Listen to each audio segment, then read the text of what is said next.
And good morning, everyone out there. Thank you all for joining us. I see we have about 30 folks or so right now. We had a pretty good amount of registration. So thank you all for taking time out of your day to join us.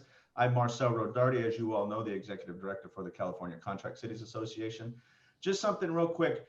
During our sessions, you do have the Q&A function. So if you have questions as the panelists are going through their presentations, please feel free to put in your questions in the Q&A, put them into the chat. We'll be monitoring them from the back.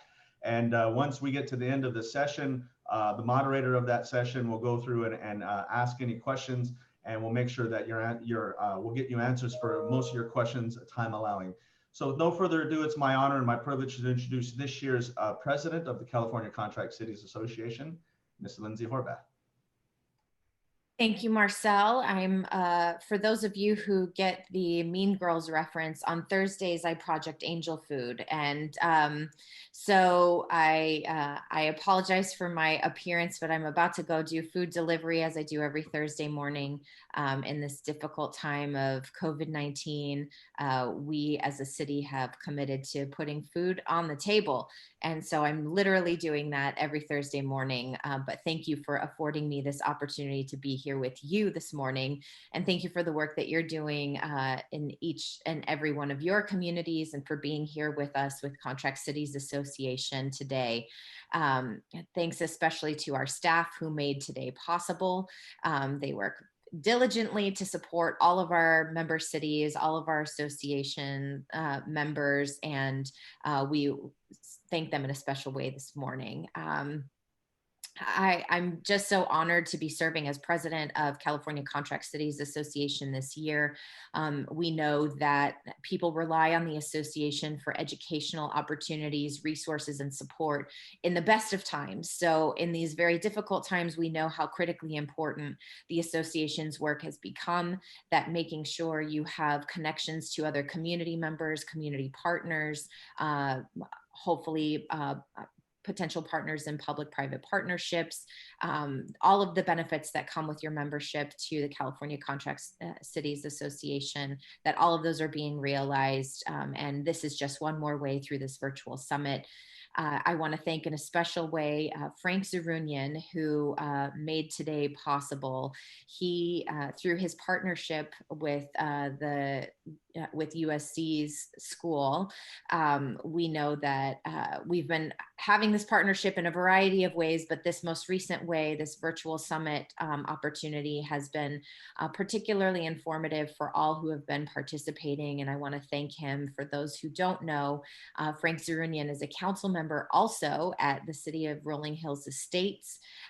He has been, I think, a 3-time member, mayor of his city, and he's also a former president of California Contract Cities Association and Southern California Association of Governments. He serves in leadership there as well. And we just know that his leadership has been invaluable for our association for many years, especially through this partnership through USC. Thank you, Frank, for all the work that you do and all the support that you give, not only to your community and your residents, obviously, but also to our association, the over 70 member cities that we represent, all of the organizations, and just your day-to-day knowledge that you offer each and every one of us. We couldn't do it without you. I'll turn it over to you, Frank. Thank you. Thank you. Thank you, Lindsay. Much appreciated. And we are delighted. Actually, you look marvelous. God bless you for doing what you do. And especially in these difficult times, doing what you do is much more important than anything else that we do. So God bless you for doing it. Welcome, everybody. This is our 4th annual City Manager Summit in partnership with, of course, California Contract Cities. I should say, welcome virtually to the University of Southern California, particularly the Price School of Public Policy.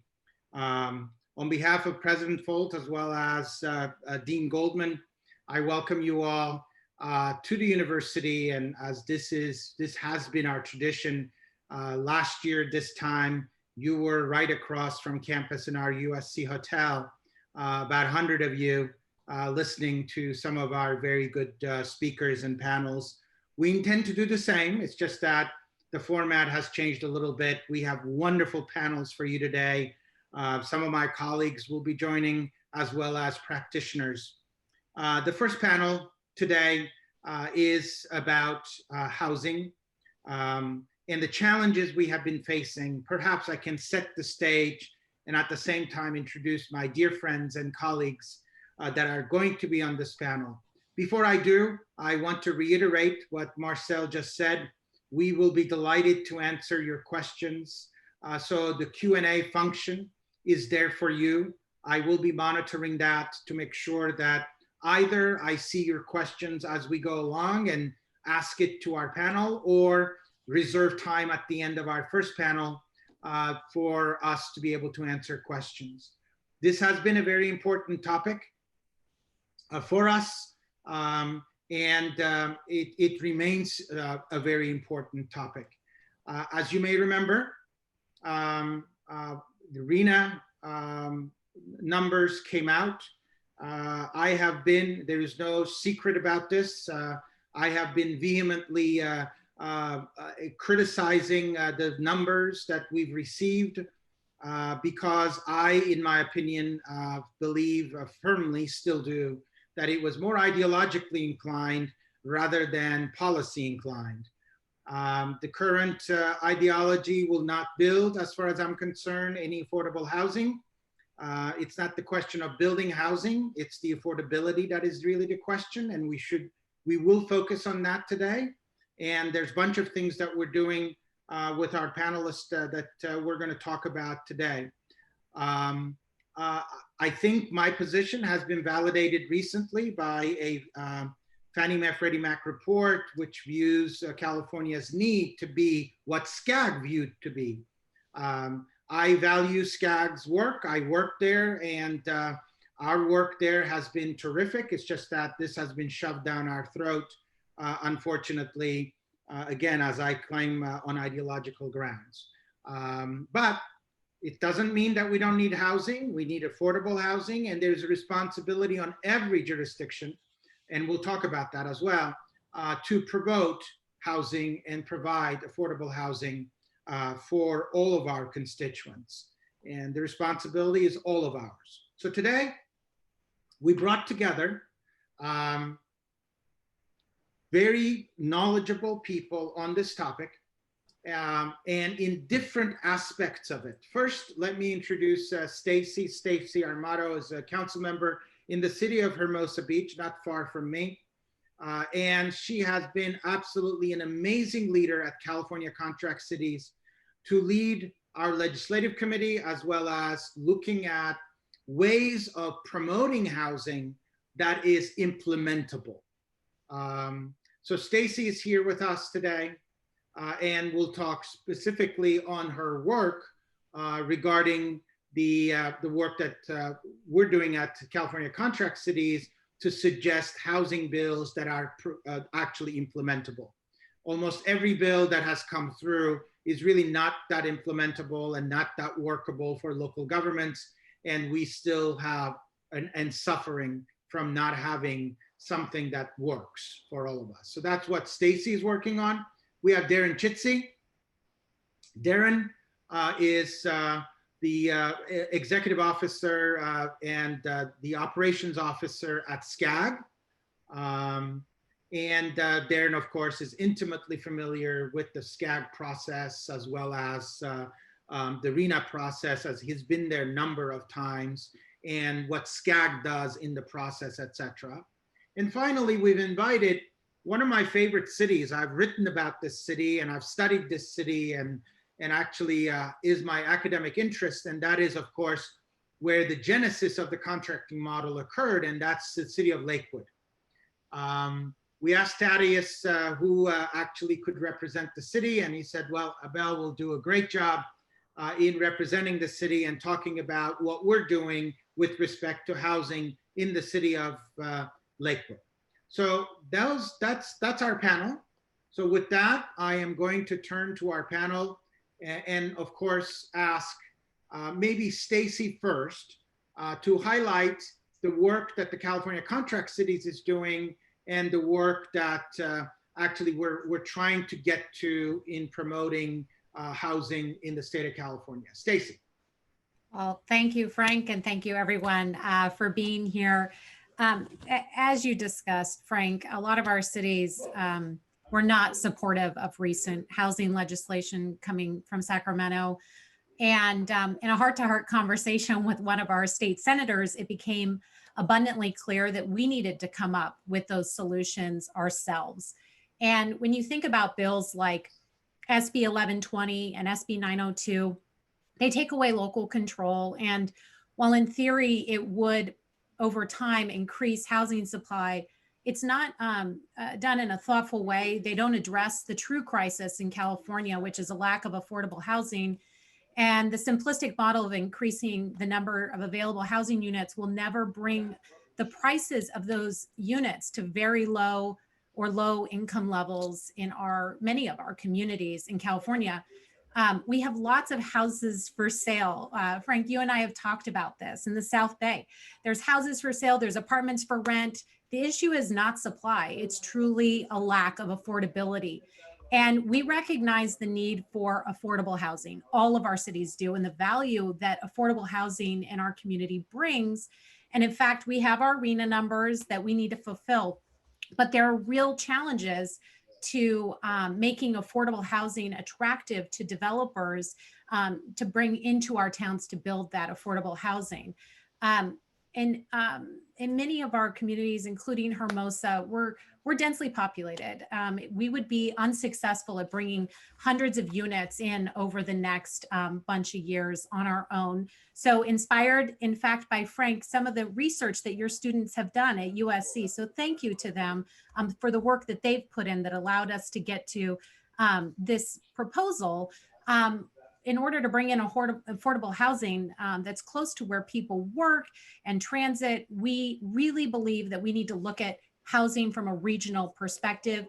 We wanted to strike a balance, which is what we believe we are doing with our current housing proposal, between the housing bills that have been voted on in Sacramento and maintaining local control on land use, but also importantly, incentivizing developers to come in and build affordable housing.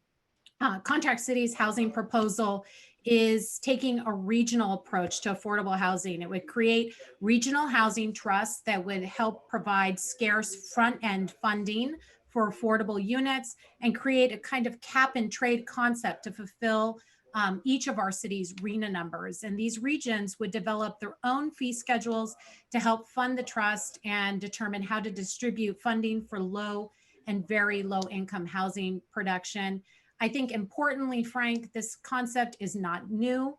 We have looked at housing trusts all over Southern California. There are models that are working successfully in Ventura, San Gabriel Valley, Orange County. Some are newer than others. Some have developed as nonprofits, others as joint power authorities, but both models work. And we hope that you'll take the time, all of our city managers and staff, to look at our housing proposal and offer any feedback or questions. It's been sent around in emails with our legislative committee agenda. And after this meeting, we're happy to provide it as well, or maybe we can provide a link here in the chat.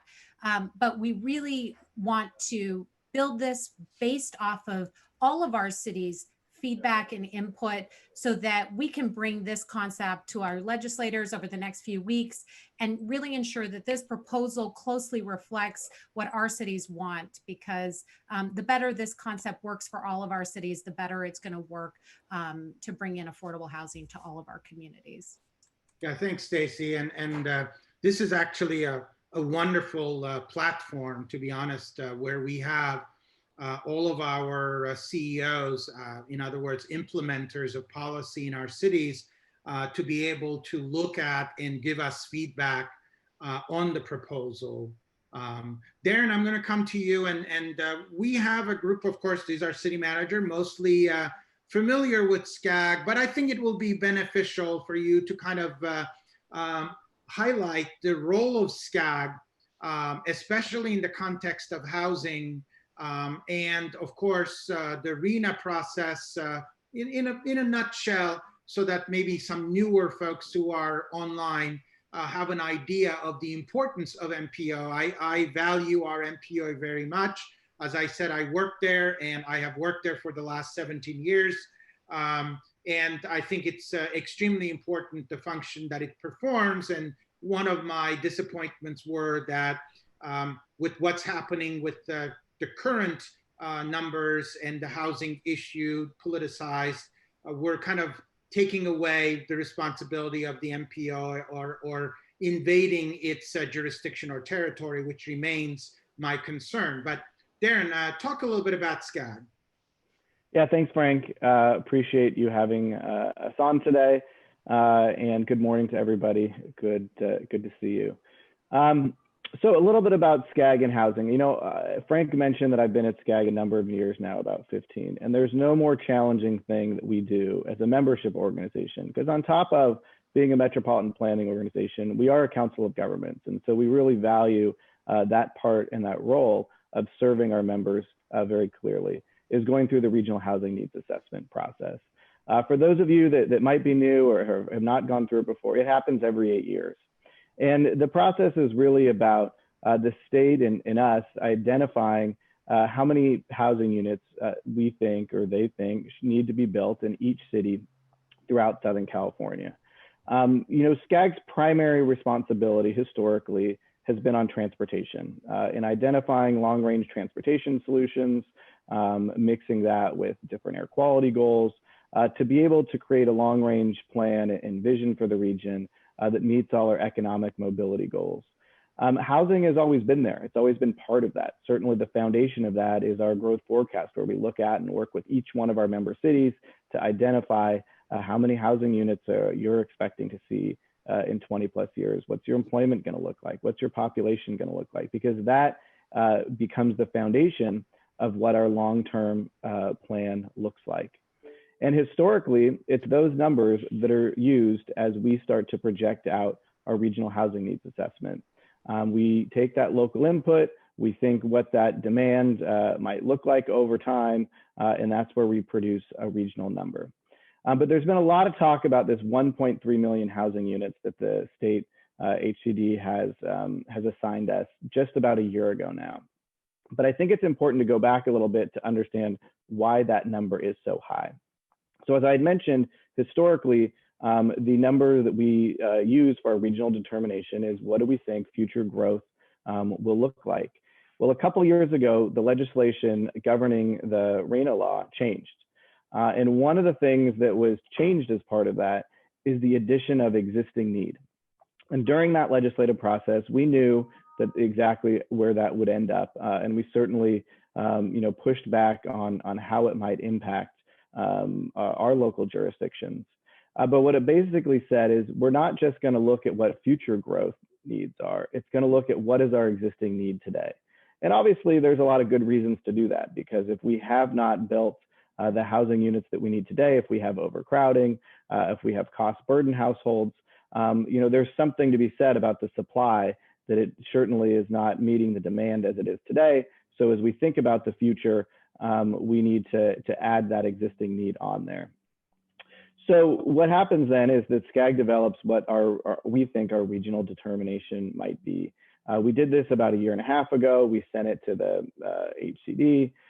There was some debate at our board about what that number might be, and you all work for councils and understand, staff makes some recommendation, but certainly it's up to the council to make that final determination. That number was adjusted, and it was adjusted down. When that was delivered to the state, I think there was, some reaction that was, an inconclusive response. And so as they started to develop what our regional determination would be, I do think, that probably was a step that separated some of the politics from the substance of it.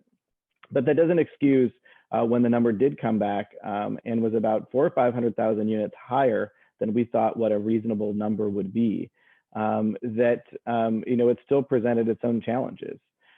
We all agree and understand that housing is in a crisis, that we have not built, when you look at basic numbers over time, enough housing units in Southern California to match the demand, to match the population growth, and not in the right, certainly areas that are going to build on our transportation system the most. But here we are, state law requires that number be distributed throughout Southern California. And that's the process then that you might have heard about, the RENA methodology that has happened really over the last 9 months and was finalized a couple months ago, where each one of your cities then was delivered a housing number.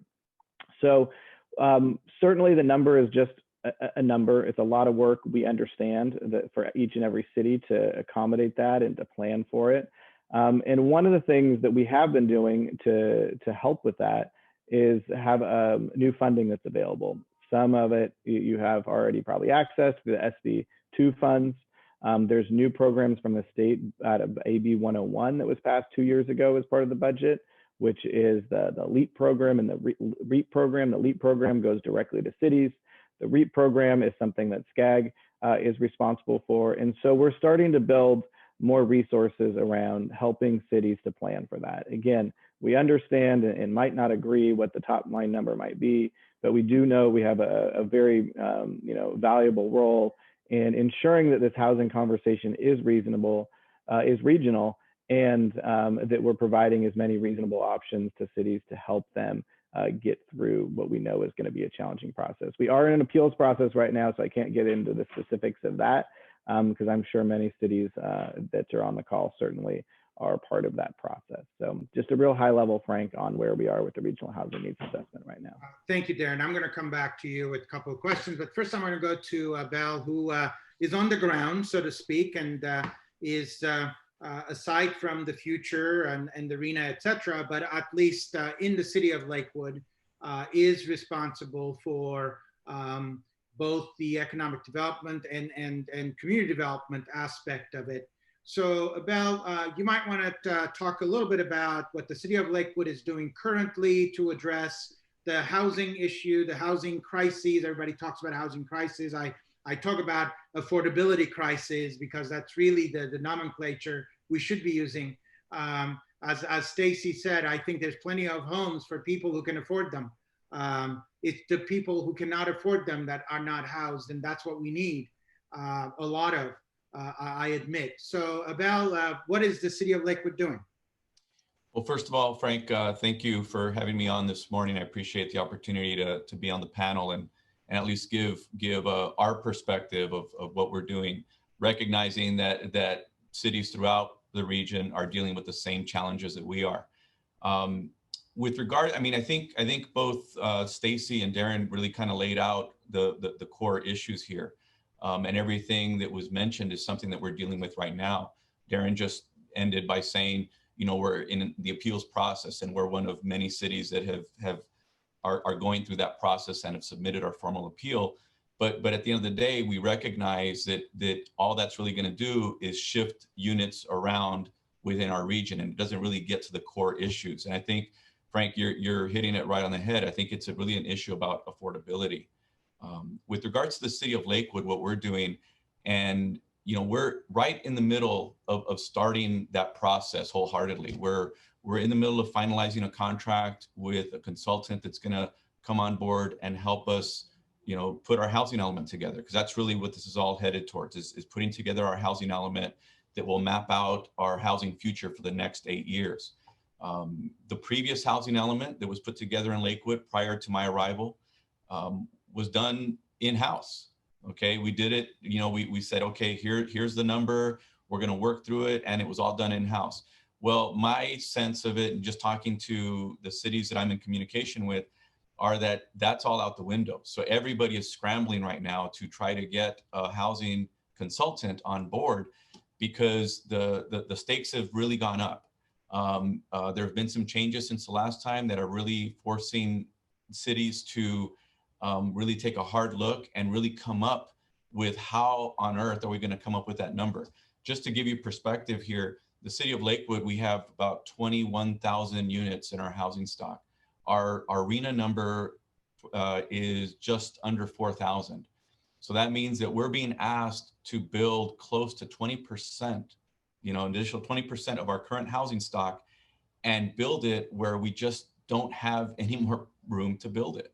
And so it's a challenge that we have. It's a challenge that every jurisdiction has. And so we really need to, really roll up our sleeves and come up with a viable way to make that happen. In Lakewood right now, as we are starting to embark on our housing element update, we're looking at 3 potential ways that we can do that, maybe. We are looking to see if it's viable to increase and upzone areas of our city, you know, that have existing residential, and maybe upzone those to see if we can allow for more housing to be built there in the future. We've got shopping centers in the city that are somewhat underperforming, and even more so because of COVID. So one of the things that we're going to be looking at is can we then turn over some of that land to either mixed use or straight housing opportunities? The challenge there, and again, this is what other cities are faced with, is Lakewood is a no low property tax city, right? And that really comes to the heart of our problem, is that we're talking about turning over property that we rely on for sales tax, right? And turning it over to housing, but we get very little in return for that. And so we've got services, you know, we pride ourselves on our parks. You know, we're known as a city that has a lot of parks, a lot of recreation activities for children and seniors. Well, you know, how do we pay for that when we have ever more people moving in, building housing, and then again, it keeps shrinking our supply of sales tax. So those are the challenges that we're facing. But as we embark on the housing element process, hopefully this will all kind of make sense. But again, as I'm looking here, I'm looking out in the future and talking to you today, I just don't know how we're going to come up with the opportunities to build 4,000 new units of housing. Well, Abel, first of all, this was a brilliant summation of the challenges on the ground that we've been talking about, whether at our committees or at contract cities, at SCAG, elsewhere. And I think the only consolation I have in this process is that RHNA is just a number, because what we're being asked to do is precisely in 8 years to do something that has never been done before, where we're adding, in your case, 20% to your inventory. And I mean, cities are being asked to do amazing stuff with no backing. This is part of the problem. And I'm going to come back to Stacy to ask perhaps to address this issue, because we've been talking about this. The problem with RHNA and state throwing these numbers is that they're clueless what goes into adding housing, whether it's CEQA, violation of it on a regular basis, and all of us being sued on a regular basis, or it's our services that we provide that we're unable to provide. I mean, there are real challenges on the ground. These are not excuses. Of course, every time we talk about housing, the people who don't like us talk this way. They say, well, you're a bunch of NIMBYs. Well, it's not about being NIMBYs. It's about providing a level of service or quality of life that our people elect us to do. I mean, this is ridiculous if you don't think about the things that Abel just talked about. These are important. So there is no money to support the other things. If you're a low tax state, as we are too in my city, then you're out of luck. It really doesn't matter. So that's what the state seems to be saying, that we don't care about the ramifications. We just want the numbers. Now, my message to them, of course, is that it's only a number. They ain't no way we're building. No way we're building, human capital wise, money capital wise, name it, in 8 years, 4 million, or in the SCAG region, 1.3 million housing units. That is not happening. But, you know, we want to happen because we want something to happen, because we all recognize the importance of building housing, especially affordable housing. So Stacy, back to you about some of the things we're thinking about to provide that money incentive to be able to bring the developers to the table to actually build affordable housing. Yeah, Frank, I mean, that's a really important point. And Abel, thank you for bringing up the issues that are affecting Lakewood that we're seeing across all of our member cities and certainly all over the state of California.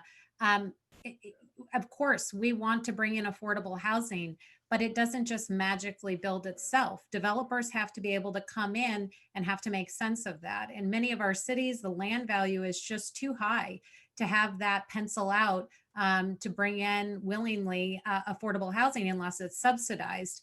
And I think that's why it's so important that we take a step back and look at this from a regional perspective. The goal of all of our goals is to bring in affordable housing, certainly to all of our cities. That would not be absolved. But if we can address it at a regional level that allows people to live close to where they work, live close to transit, all of the efforts that they're pushing for in Sacramento, and we're able to address that. It may not be in our local jurisdiction, but as a local region, I do think we're going to be able to do that. But it's become very clear to us that developers will not be able to come in unless we subsidize the production of the housing. And what's been abundantly clear to us is there is a severe lack of front end funding, and that is halting a lot of the construction of these affordable housing units. And we believe the Housing Trust would really help fill that gap. That's great. Stacy, Darren, to you, maybe you can talk specifically. You mentioned a couple of resources. Of course, we lost redevelopment a number of years ago. You can agree or disagree with Governor Brown at the time, and certainly he had good reasons, and certainly I'm not sure that it should have been thrown with the bathwater, which it was. But regardless, we don't have redevelopment, so that's the end of the story. But we have a bunch of other tools, and the state is making possible through SCAG and otherwise that you can talk to. Sure. No, thanks, Frank. I think all of you know that it comes down to money and it comes down to resources. And, as Frank said, RHNA is just a number, but we do want to see production. We do believe, and the state does believe, and I think all of us understand that there is a real issue with housing. So there are new resources available on the planning side. And while that might just be on the planning side, there's a lot of impacts that can come from that. So talking a little bit through that, there's about $50 million that's coming to the SCAG region that will come to many of your cities to help with some of those housing element, to help with, putting that number actually into a housing element. So you should look for those and make sure that your applications are into HCD. SCAG has a couple programs, about $50 million that's coming to us over 3 years. About half of that 50 million is going to go through your sub-regional entities. So if you're in Gateway or South Bay, or if there's other Orange County cities that might be on too, that to look for resources that's going to come through there. Some of those resources can help look at different innovative solutions about how we're attacking this problem on a more regional basis. But what I think is the real issue, obviously the planning resources are important, and we're going to do our best to be of value to all our cities as they're working on their housing elements, producing pre-approved HCD data sets that each city can just ask us for and deliver to you. So, as Abel said, that there's a lot more consultants working on housing elements this time around. I don't know that we can, fill entirely that gap, but certainly we can help get them 1 or 2 steps ahead, your city staff, so that when they need to bring in a consultant, that at least hopefully we're saving some resources because we're providing a lot of front end information and data that they need to get.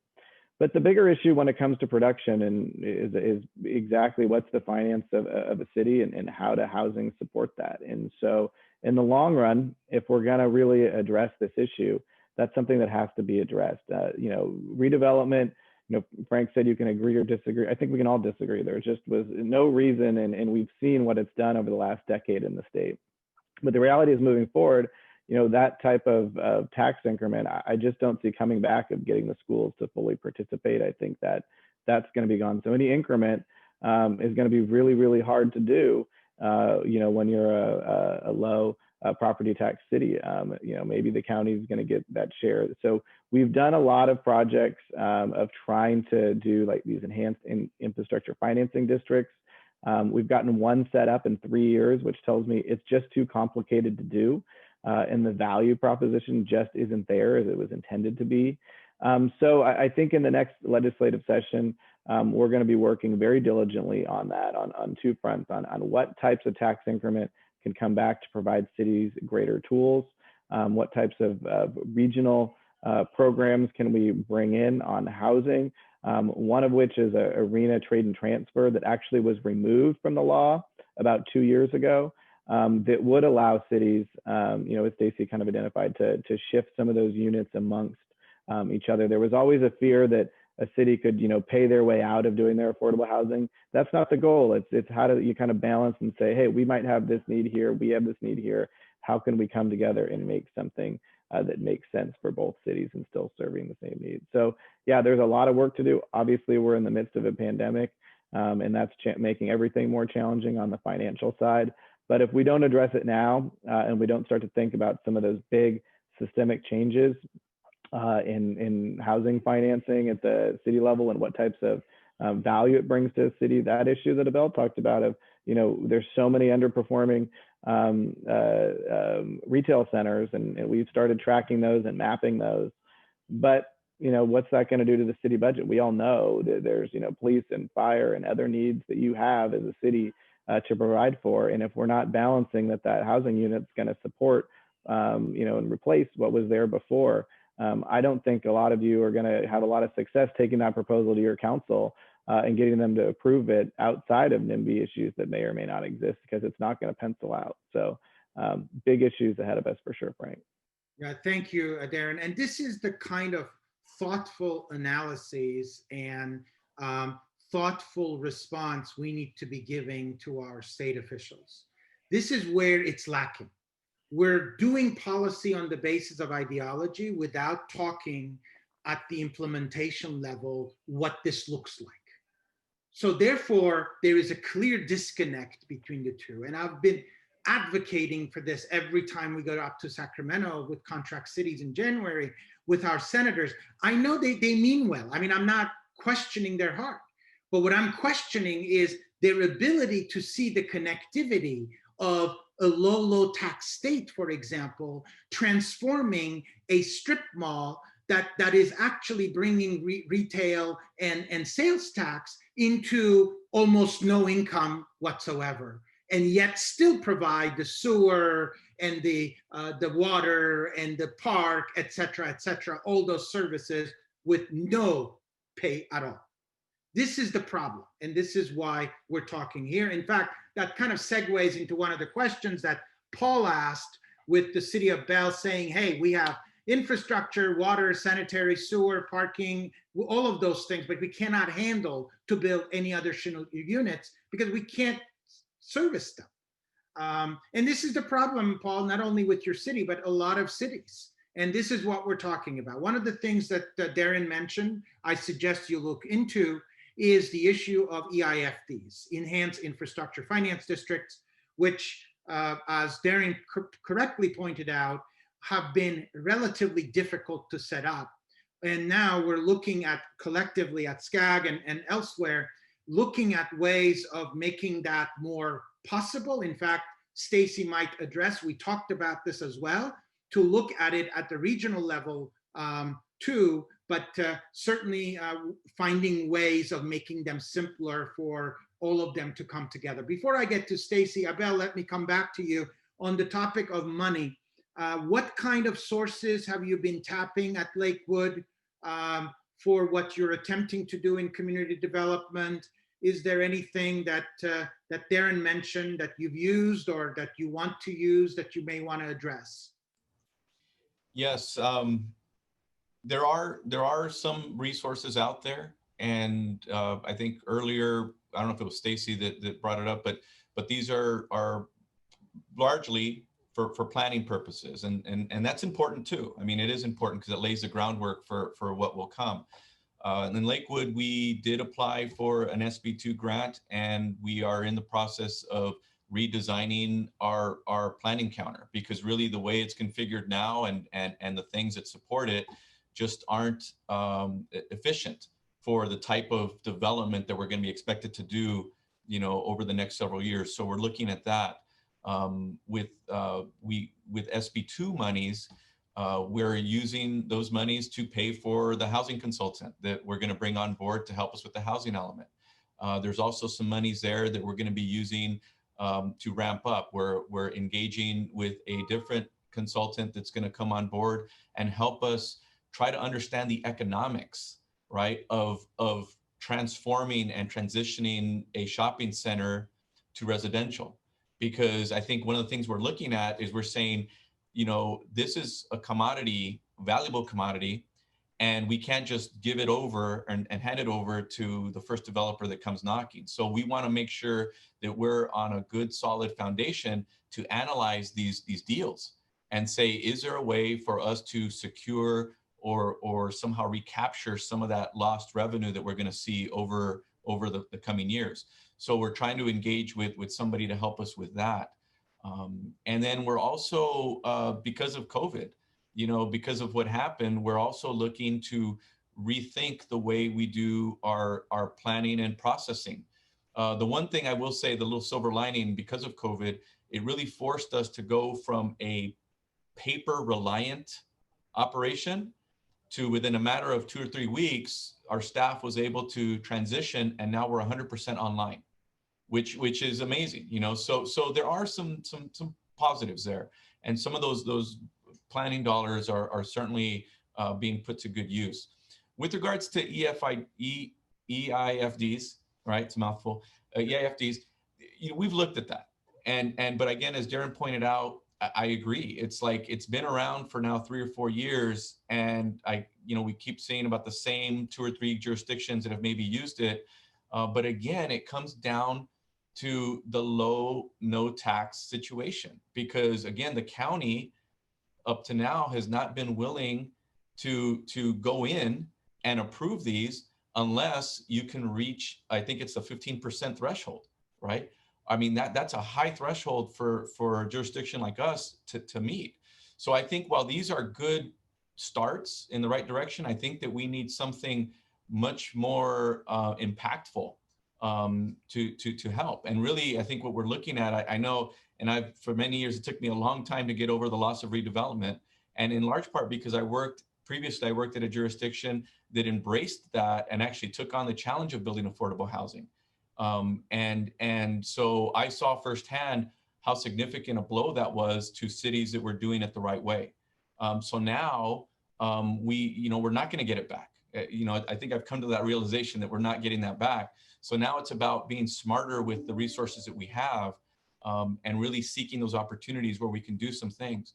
In Lakewood, I just want to point out that a lot of people paint cities maybe with that bad brush of saying that there's a lot of NIMBYs there and we just don't want housing. Well, Lakewood, in our history, we've never denied a housing development project in the city. We just haven't. The challenge is that it's lack of land. And when developers do come in, many times, if we're talking about affordability, as you said, is the key problem here, we just don't have the monies to help subsidize or to give them those incentives to build it. So that's the fundamental core, is just that we need more funding readily available to cities that we can use, that we can control, and to support good affordable housing developments when they present themselves.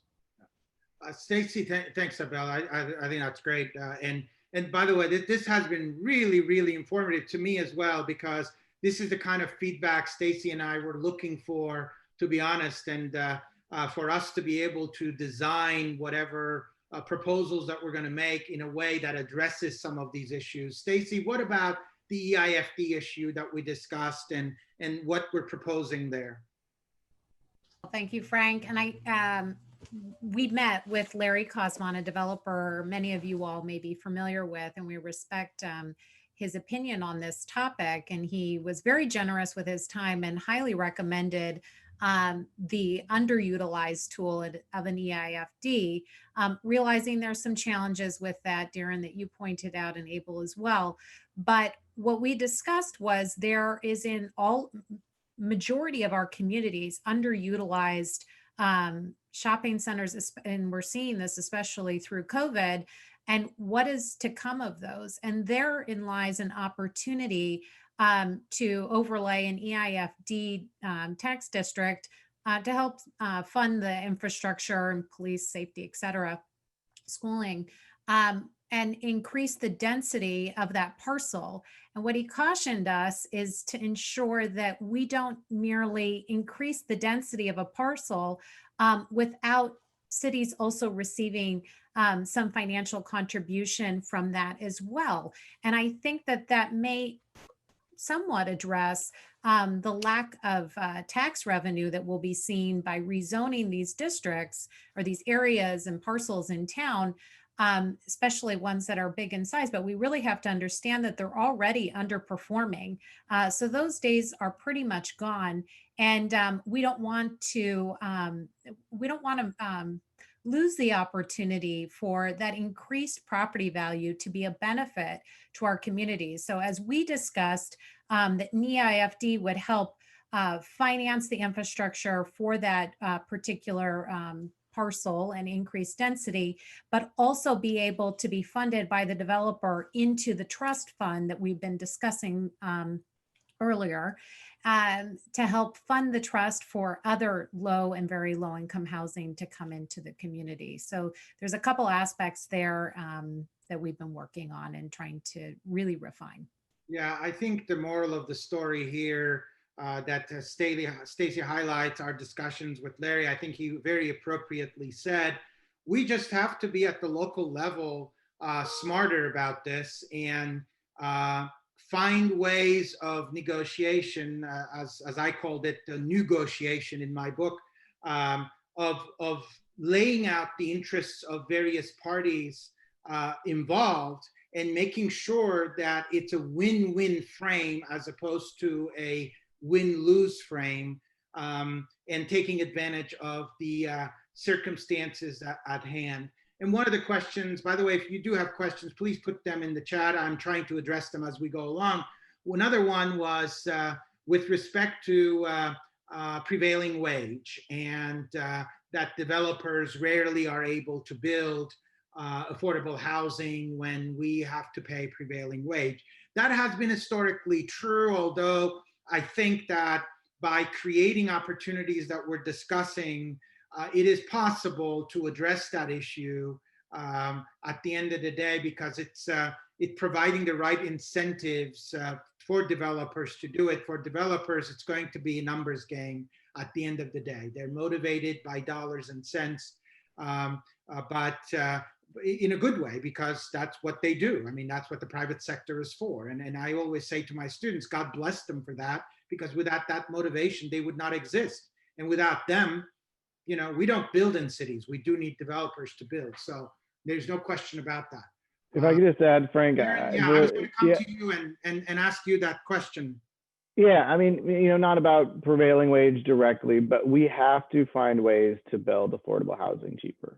When you think about what the cost per unit is averaging in the region, and sometimes that's $400,000 to $500,000 for a one bedroom, that there's no way we're going to get anywhere near our affordable housing goals. And so a lot of work needs to be focused on, you know, where are those cost areas. We know lumber is as expensive as it's ever been for a variety of reasons. Obviously, we have high land value, we have high labor cost, regardless of its prevailing wage or not. And so, you know, I just hate to pinpoint prevailing wages, the one reason that makes it hard to pencil out a project. There's a lot of them.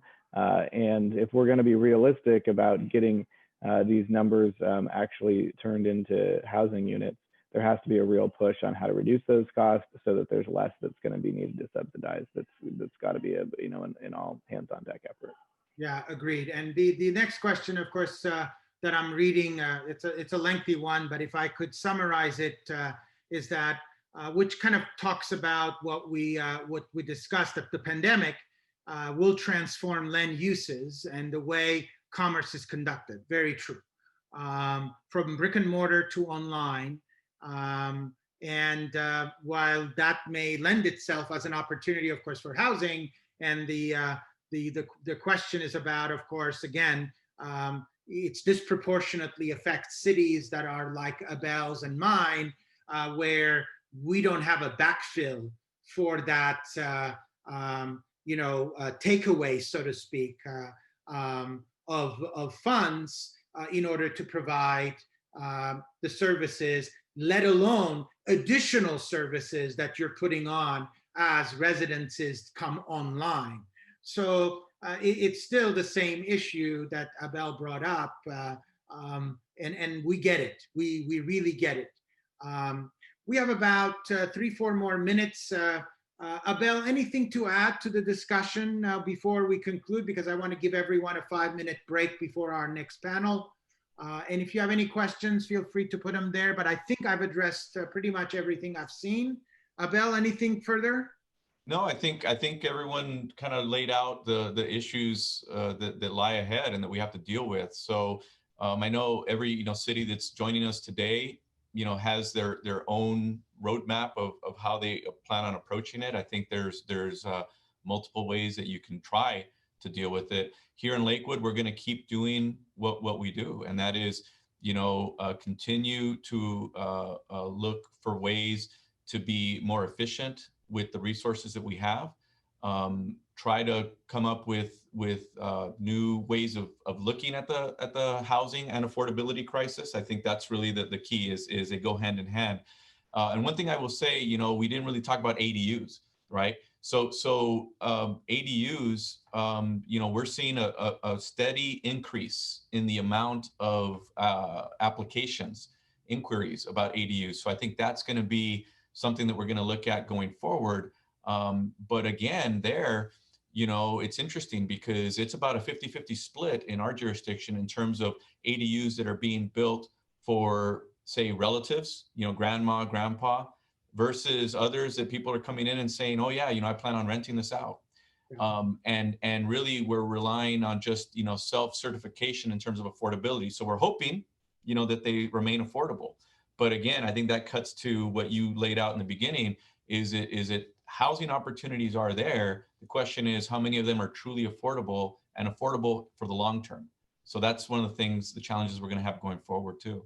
Abel, that's a topic on it of itself. Hopefully we'll have another opportunity to talk about it, but I agree with you. In fact, in my jurisdiction, we're figuring out ways of making an ADU, kind of a package, prepackaged ADU available for people so that their cost in building it does not go up. In fact, we're trying to make it as cheap as possible for them in order for them to be able to rent it at the levels that we want them to be, and be in the pool of our affordability as well. So yes, there are policy ways we can deal with these issues, but again, that's another topic, a long topic that maybe we should discuss one day for sure.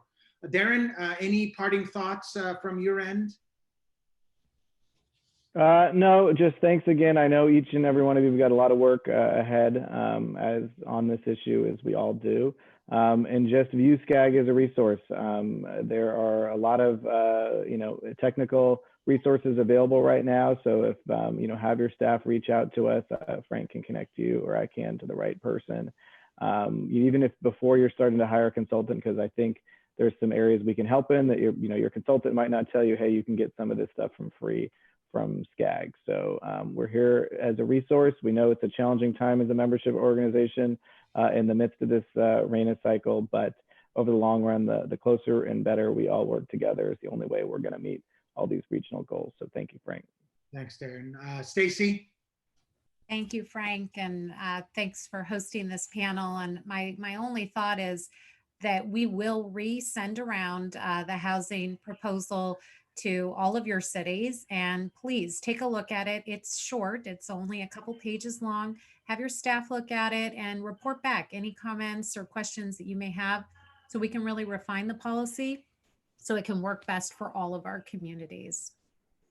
Thank you. I thank you all three, Abel, Darren, and Stacy. This has been wonderful. This is exactly the panel that we envisioned, both at USC and Contract Cities, to be able to kind of provide this additional information to our city managers, implementers, so that we think about this topic collectively, look at it regionally, as Stacy said, and also provide feedback so we can have an implementable package of legislation that works for all of us. No one is denying we need housing, but more importantly, we need affordable housing. And we need to address that issue that is implementable. One of the reasons why it's not happening is, of course, that most of the legislation you're seeing is very ideologically inclined, as opposed to matching the ground, which Abel very eloquently spoke about, and Darren and Stacy as well. So I thank you all for participating, and this has been wonderful. Let's keep working at this. I know Stacy and I at Contract Cities will continue this, and we look forward to your comments so that we can take them into consideration. I promise to work hard at SCAG. I am on the Community Economic Development and Housing Policy Committee. And we're going to continue working hard in making sure that we can find solutions to EIFDs as well from a legislation standpoint, so that we can accommodate cities like Bell Gardens, et cetera, that can set those up rather quickly and pay for infrastructure that they much need. So thank you all. We're adjourned for about 5 minutes. Marcel will be back to introduce our next panel. Thank you all. Thank you. Thanks, everyone. And part of our benefits package, first, I want to thank our sponsor for today, California Water Service. They've been generous enough to donate to help us deal with some of the technical difficulties and technical issues and things that we need to do behind the scenes here. And so what I'm going to do for you is I'm going to play one of the videos that we've offered to our premium associate members in a way to advance or to enhance the membership. So bear with me 1 second.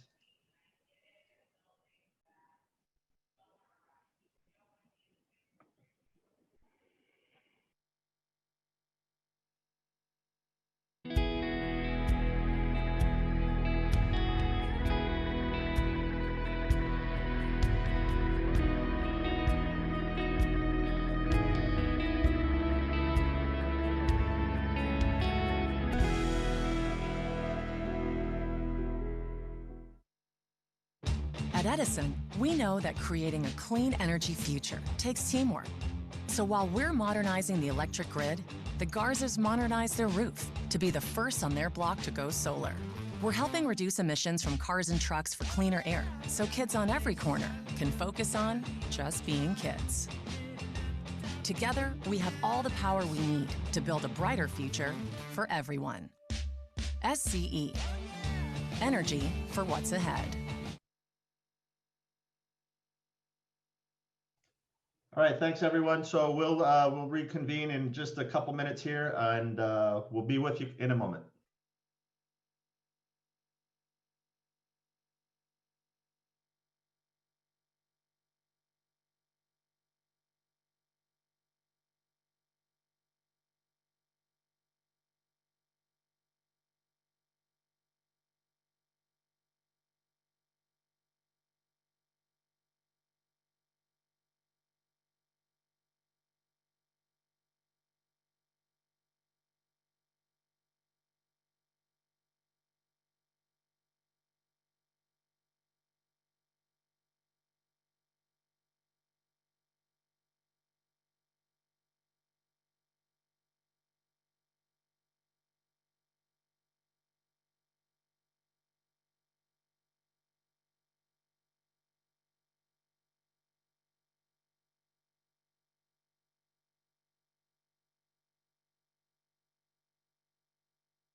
All right, that was a shorter than 5 minute break, and I'm working the technical background here. So thank you all for sticking around. Our next panel here, we're going to discuss COVID-19 trends and the road to recovery. Part of our panel today is Amanda DeFloss. She's the Chief Innovation Officer in Eric Mayor Garcetti's office. Kayla De La Haye is the Assistant Professor of Preventative Medicine, Department of Preventative Medicine at the Keck School of Medicine of USC. And Ellison Frazzini is a Sustainability Policy Advisor, Health Equity and Food Systems, Chief Sustainability Office for the County of Los Angeles. Ladies, take it away. Great. Well, good morning, everybody.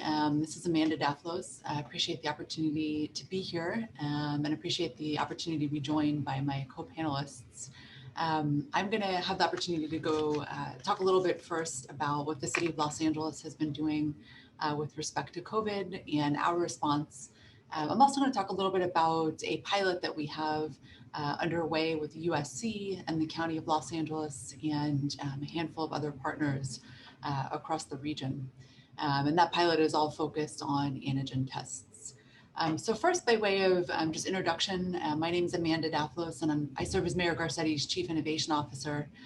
During our COVID response, I've also had the opportunity to serve as the mayor and the city's COVID data and research lead, which has generally meant learning a lot about COVID, partnering with the county as the city's liaison, and really helping drive our response, particularly with data in mind. So that's been my role really over the last 8 months. And for those reasons, the city and really the mayor has led our response in the city from a very data-based point of view. And the way that we've done that is on a daily basis, not unlike what you've seen happen in a lot of different places across the country. We examine the data coming in around cases, around deaths, around hospitalizations, and around some of the other key metrics like positivity. And while the county and the state drives much of the sort of rule setting at the state level, and the county drives that rule setting at the county level. The city then has the opportunity to either be, as restrictive, if you will, or more restrictive than either of the two entities that are mentioned. And so at this point, we've been working in lockstep with the county and tried to stay very consistent with the way that the county is rolling out new regulations, new information, new programming. And then in the places where the city has a responsibility, trying to use all that data to make decisions about how we're going to act.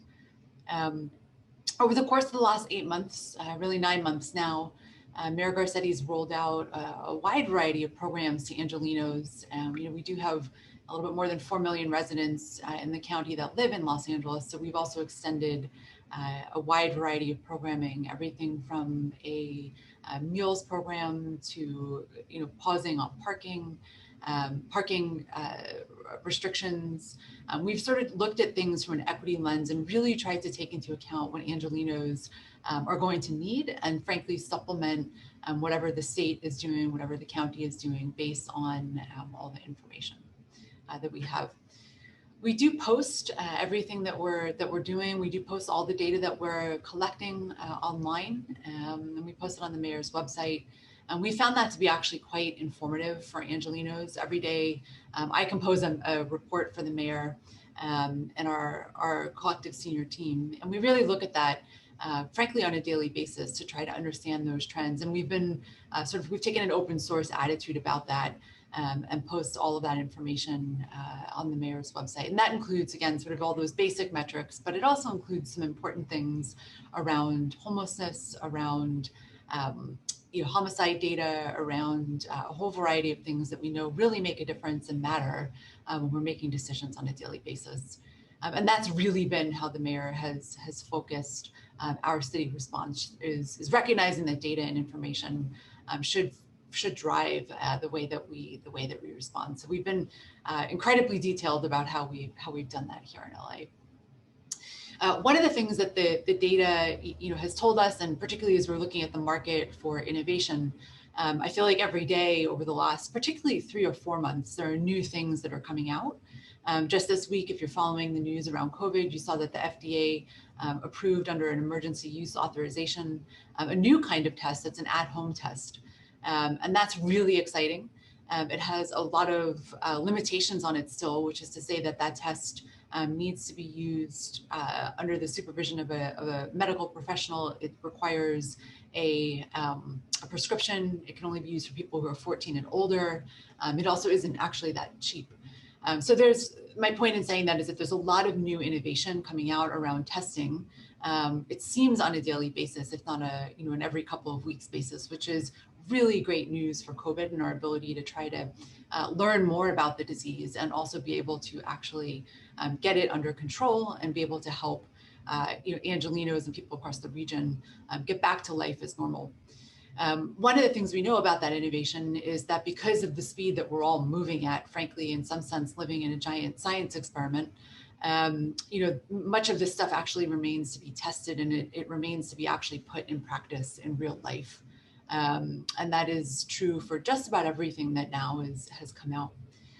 One of those tools is what we've all, I think, gotten very excited about. It made it in the news somewhere in August, September, that these new antigen tests, also referred to as paper strip tests, that these tests are, were going to be available, and that they were going to be things that people could use to get a result in 15 minutes.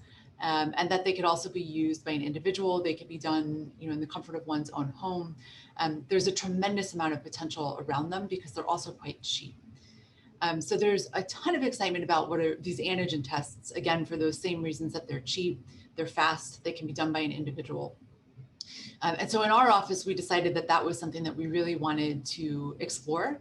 And we wanted to explore it because we feel that not only is that test promising in the wider market, but it's actually quite promising if we can deploy it and put it into practice in schools in a surveillance type capacity. And that is to say that if we were using them in a surveillance way, we'd be able to, because they're so cheap and fast, we'd be able to get it to a place where in schools, you could test staff every day, you could test kids every day, and you could actually start getting to a place where you're, reasonably able to recognize in the population, because you're using these tests to surveil, recognize in the population if people are sick and pull them out quickly, and test them with a PCR test, which is the one you put in your nose or in some cases in your mouth, be able to then test folks to confirm and move them into an isolation type setting so that we're reducing the chance that people are in the population for a long period of time. Those tests are, they're now FDA authorized. They are, however, not widely available. In fact, the federal government bought up the entire supply of them and then distributed them to states so that the states could, sort of decide, and this is all very recent, but decide, where to deploy those tests. And at the moment, they've been deployed in really limited fashion in only certain settings because of, frankly, how little we actually know about them. And whether or not they can be false positive. There's sort of a point of view that they can issue a lot of false positives as well as a lot of false negatives. So our pilot becomes, I think, even more important as this time goes on, because we're trying to essentially validate that these tests have the capacity to perform in the same way that a PCR test has. So that's one part of our pilot, is validating really the ability to test these PCR tests, and test the antigen tests and see if they are as good or as valid as these PCR. And the second is to actually put them into the population and see if there's a way, if there's a protocol that we can develop that can make them usable by schools in a very regular fashion, in that same surveillance type manner that I mentioned. We have a couple of other parts of the pilot. We actually already completed using those tests on working with firefighters in Los Angeles. So we deployed them with firefighters to test, again, sort of the efficacy of the tests, but then also to see how we could actually use them to put essential workers like firefighters back on front lines if in fact they fall sick. And then we're also going to next week begin a part where we deploy these tests at our city testing facilities to get a handle on if sort of this efficacy question around kids and young people. So it's an expansive study in the sense that we're working on a few different parts of this. It has been a partnership with USC, which has been a really excellent partnership. And their team has just brought, a wide variety of skills under the direction of Dr. Neeraj Sood to the table so that we can actually perform this 4-part study. Department of Public Health has been a remarkable partner as well. And then we had the Rockefeller Foundation involved, as well as the Hilton Foundation. And then Curative, we've been working with Curative on one part of the study. So that's really what we're in essence trying to test right now. And we're really excited about it because we do think that by January, we'll have results that will help us collectively as a region better understand these tests themselves, but really actually understand how we put protocols together to enable people to use these tests in a broader number of settings than what they're currently available for. I do want to note that one other thing that we're trying to do with this study, which will actually in some ways be one of the most consequential parts, is use these tests, I'll say off-label, but use them in a way that allows us to look at asymptomatic people. Right now, these tests are only approved for those that have symptoms of COVID. They're not approved for people that don't have symptoms, and that's because there's just not enough data around them. But the value of knowing that would be that if we were to be able to use these tests in people who are asymptomatic and have a reasonable amount of efficacy and quality, then we could actually deploy them in that surveillance type manner. So we're doing that. We have sort of we've had to go through a number of approvals to be able to do that here in Los Angeles, but that is one thing that we're very excited about, because we do think that if our pilot shows good results, we'll also be able to extend out, or at least show the data to be able to extend out the use of these tests beyond just people who are symptomatic in quite controlled settings, which is where they're being used right now. So that's generally speaking what we're up to here in LA around the antigen study, an antigen pilot study. We do think it has sort of broad implications for everybody here in the region. And the Mayor Garcetti has been talking about this pilot. We get a lot of questions about it. And of course, we're excited to answer any questions that anyone has this morning about just the data sharing piece, and of course, anything that folks might be curious about. I have found that these tests are, there's a lot of news about them, but also not a ton of information widely available about how they're being used and how practitioners can actually use them as government officials, how we can be promoting the use of these tests. So we also think that this pilot stands a lot of promise in being able to provide further information for leaders like everybody on this call, who will be consistently asked the question and have the opportunity to actually find ways to bring more of these types of tests into your community. So with that, that's really what I was going to focus on today. I could talk at length about the city's response to COVID, and I'm always happy to answer any questions about data, COVID surges, all of that. But with that, I'm going to turn it over to Kayla De La Haye, and just appreciate the opportunity to be here and excited to take any questions as they come up. Thanks, Amanda. I'm going to share some slides. I'll just make sure, are those showing up okay? Yep. Great. Okay, so good morning, everyone. So my name's Kayla De La Haye. I'm an assistant professor at USC's Keck School of Medicine. And I'll be speaking and sharing some work today along with Ali Frazzini, who works at the County of Los Angeles as part of their emergency food security branch. And we'll share outcomes from our team's work that has been trying to monitor and address the impact of COVID-19 on food insecurity in LA County. So as you are all experiencing, COVID-19 has been creating a lot of collateral damage. It's a disaster that has really strained a lot of our systems in different ways because it's hit all of our communities, and because it's having such a lasting impact on all of our communities. And so one of the big disruptions it's created is on our food systems and people's ability to get enough food. So we've seen stories of food distribution and supply chains that have been upended, There's been a shortage of some foods, and we're seeing a real surge in the price of many staple foods. And on top of all of this, people are having a hard time getting enough food because they've lost their jobs and incomes, because schools and community centers have closed, and because people are scared to go out and get food because it increases their risk of getting COVID. And in public health, we are really worried about these issues because food insecurity, which is defined as a disruption in regular eating patterns because of a lack of money or other resources, really causes a lot of health issues. So in a typical year in the US, about 1 in 10 households experience food insecurity. These households experience the stress and anxiety that comes with not having enough food. But on top of that, we really see that food insecurity causes poor diets and nutrition and actually increases risks for a lot of diseases. So before COVID-19, over 40,000 Americans died every month from diet-related diseases.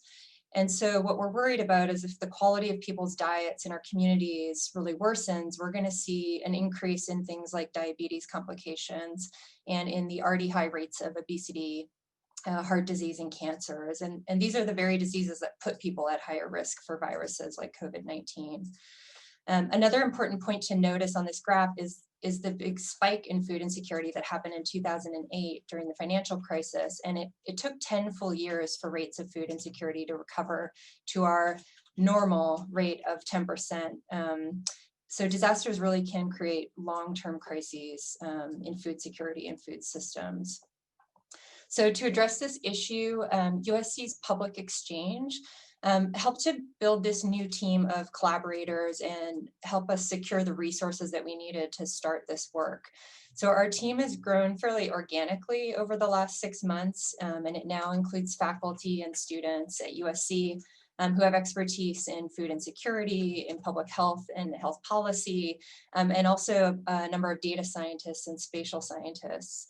And really early on, we were able to form a formal strategic partnership with the LA County Emergency Food Security Branch and Allie and her team. And this branch was formed by the county at the start of the pandemic with the goals to identify and track food insecure populations, address barriers that people have to accessing food programs, but also that organizations have to implementing and expanding food programs, and to try and promote food assistance resources and develop new initiatives if they're needed. Our team has also built up partnerships with a number of community organizations working in the food space and some private partners like Yelp, so that we can get really timely data on food assistance and the food environment as it changes. So what we really didn't want to do is wait until public data about food insecurity started to trickle out in 2021 and start to dissect, what went wrong after the fact. Our goal from the start was really to work with our partners to understand what the problems are and quickly gather and synthesize data that we would need from multiple sources that could help inform the strategies that would help people to be food secure as the pandemic was unfolding. So given this, our team was focused on understanding what the impact of the pandemic was on food access and food security and the broader food system in LA County, and work out what strategies are going to be most helpful in trying to keep people food secure. And so we're drawing on a pretty diverse pipeline of data sources. One of the key resources we're using is USC's Understanding Coronavirus in America study. So this is a panel, actually a national panel, and we're narrowing in on the 1,800 or so adult residents of LA in this panel who are representative of all LA County households. And this panel has been tracked weekly since the start of the pandemic using online surveys. And we've used this resource to quickly monitor changes in food behaviors and food security. We've partnered with Yelp and have gotten access to their data on food outlets and who has stayed open and closed and who's providing food delivery. We're also drawing on other public and government data sources and on experience of community partners to get insights about changes in food outlets and food assistance programs. So I'll move into a few of our key findings about food insecurity during the pandemic. And The major one is that 1 in 4 LA County households have experienced food insecurity at some time during the pandemic. So this is almost 900,000 households in the county. And when we look at low-income households specifically, 42% of these low-income residents had experienced food insecurity. And this is much higher than historical rates of 1 in 10 households that typically experience food insecurity in a given year. The majority of people who experienced food insecurity in the county were female, were Latino, low income, and between 18 and 40 years old. About half of them had children living in their household. And we also found that this surge in food insecurity has started to affect higher income households who typically aren't food insecure. So about 1 in 5 households that experience food insecurity were higher income households, most of them with annual incomes between $60,000 and $100,000. Using statistical models, we found that really the major risk factors that increase someone's chances of being food insecure were being low income and unemployed. But we also found that younger adults were at higher risk for food insecurity. 18 to 30-year-olds in particular had the highest risk. And above these risk factors, people who were single parents had an added risk of being food insecure. We also saw really high rates of food insecurity among people who had been infected with COVID-19. Some good news is that as we tracked food insecurity over time, we saw some positive changes. So food insecurity really peaked in April and May when a quarter of the LA County population was food insecure. By June, the rates dropped to about 10% and have essentially plateaued since then. So although this is a great improvement, again, these rates are much higher than what we would expect in a typical month. So for example, in 2019, we used LA County data to estimate that about 5% of low-income households would experience food insecurity in a given month. And so that's much lower than the 17% of low-income households that were food insecure this October, according to our survey data. When we look to see what type of households are remaining food insecure, that seem to be really at the highest risk for not recovering, it is people who are living in poverty, those with young children, and those who had fewer family and friends and social connections. They were also people who had been less likely to receive government financial assistance, such as the COVID aid that went out during the pandemic. One last point about some of the changes we found is the impact that this is having on people's diets. We're tracking a lot of change in what people are eating, but one of the key things that we're seeing is that many people are changing their diets in unhealthy ways, and people who have experienced food insecurity really have been impacted the most. They've been eating not just less food, but they're also more likely to be eating food that is less healthy, such as more fried and processed food and less fruits and vegetables. As the food insecurity rates declined during the pandemic, we did see a parallel increase in the use of a lot of food assistance programs. So this included large spikes in people getting food from food pantries and other sources of food donations, like unions and faith-based organizations. And we really saw a marked increase in both our survey data and data that was being tracked from LA County that documented a 20% uptick in the use of CalFresh or SNAP in LA County. And our statistical analysis found that food insecure households who had received CalFresh during the pandemic were about 20% more likely to transition to food security compared to households that weren't getting CalFresh. So this assistance appears to be helping in the way that is intended, although there's a lot of folks who are now eligible for CalFresh that still need to be reached and enrolled in this program. The last thing I'll end on in terms of the research findings is some evidence that where people live can be impacting their food security. So as expected, the people who are experiencing food insecurity during the pandemic live across diverse regions of LA County and in regions that historically have had higher rates of food insecurity. Almost 1/4 of the folks that were food insecure during the pandemic live in East LA. And a large percentage of them also reside in Metro LA, the San Gabriel Valley, and South LA. And where our work is headed now is looking a bit more at the impact of the pandemic on food deserts in the county. So historically, 1 in 4 LA residents live in a food desert where they don't have very good access to grocery stores. And we found that people who had been experiencing regular food insecurity during the pandemic were more likely to be living in this type of food desert, and that 1/3 of them reported that they had difficulty accessing food because the food stores that they went to were closed or had limited hours, or because they didn't have personal transportation.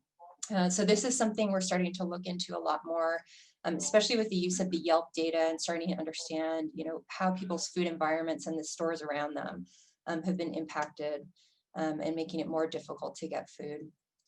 So in the last section of our talk, I'll end on a few points about how these insights have informed strategies to support food security in the county.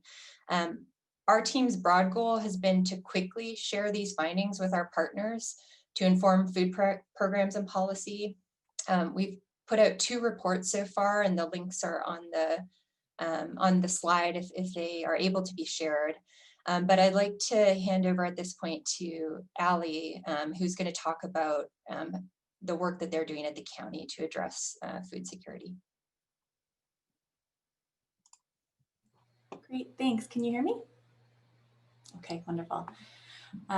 So again, my name's Ali Frazzini. I I'm a sustainability policy advisor to the county's Chief Sustainability Office. During the COVID-19 response, I've been serving as the Deputy Director for the Emergency Food Security branch of the county's Emergency Operations Center. So you can sort of see where we're placed in the county structure on this slide. So LA County administers several federally funded food assistance programs for county residents, including probably residents in cities that are represented here. And these programs have been working hard to address the increase in need and demand that they've been seeing since the very beginning of the pandemic. But some of those programs faced big challenges, especially at the beginning of the pandemic. So the Senior Meals Program, just as an example, typically provides most of its meals at senior centers and places where people congregate, of course, which had to be closed to prevent COVID transmission for a time. So the Senior Meals Program had to transition to providing these meals, to people's homes by delivery. And as you might imagine, it takes a lot more transportation support and staff to get meals individually delivered to people's homes.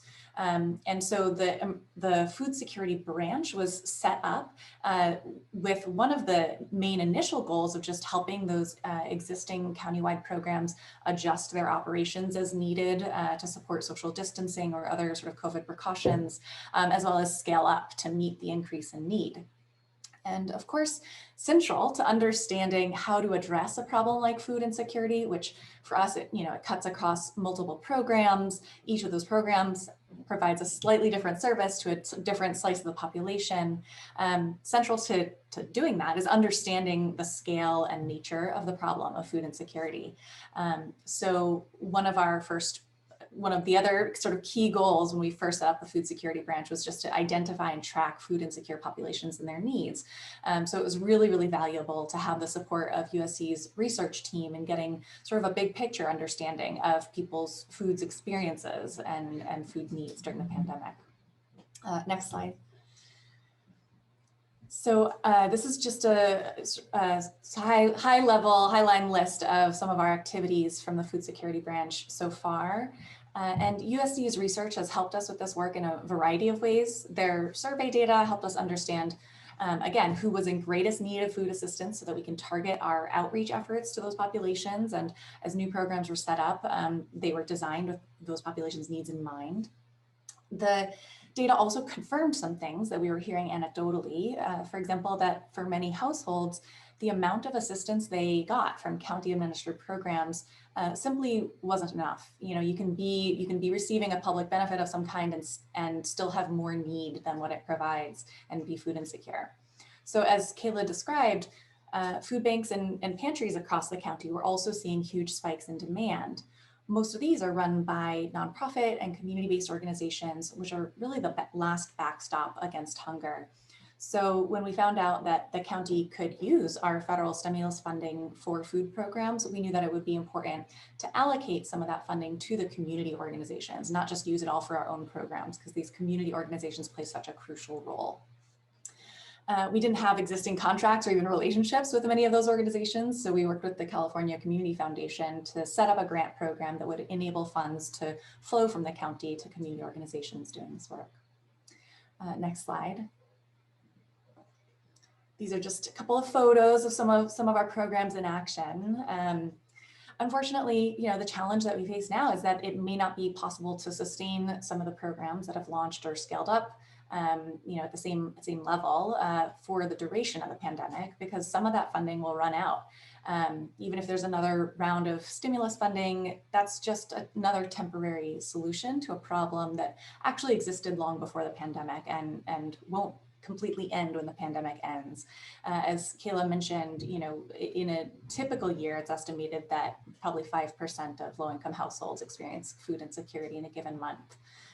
So even though we're still in the midst of our emergency response efforts, we're also trying to think about long-term solutions. Next slide.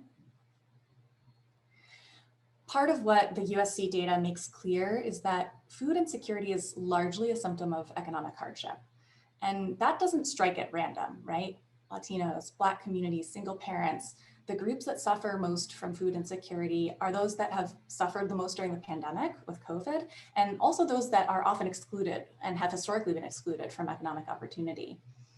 Even with the economy fully open at its strongest before the pandemic, there was that chronic level of food insecurity that existed like a shadow, on the beautiful life that our region has to offer.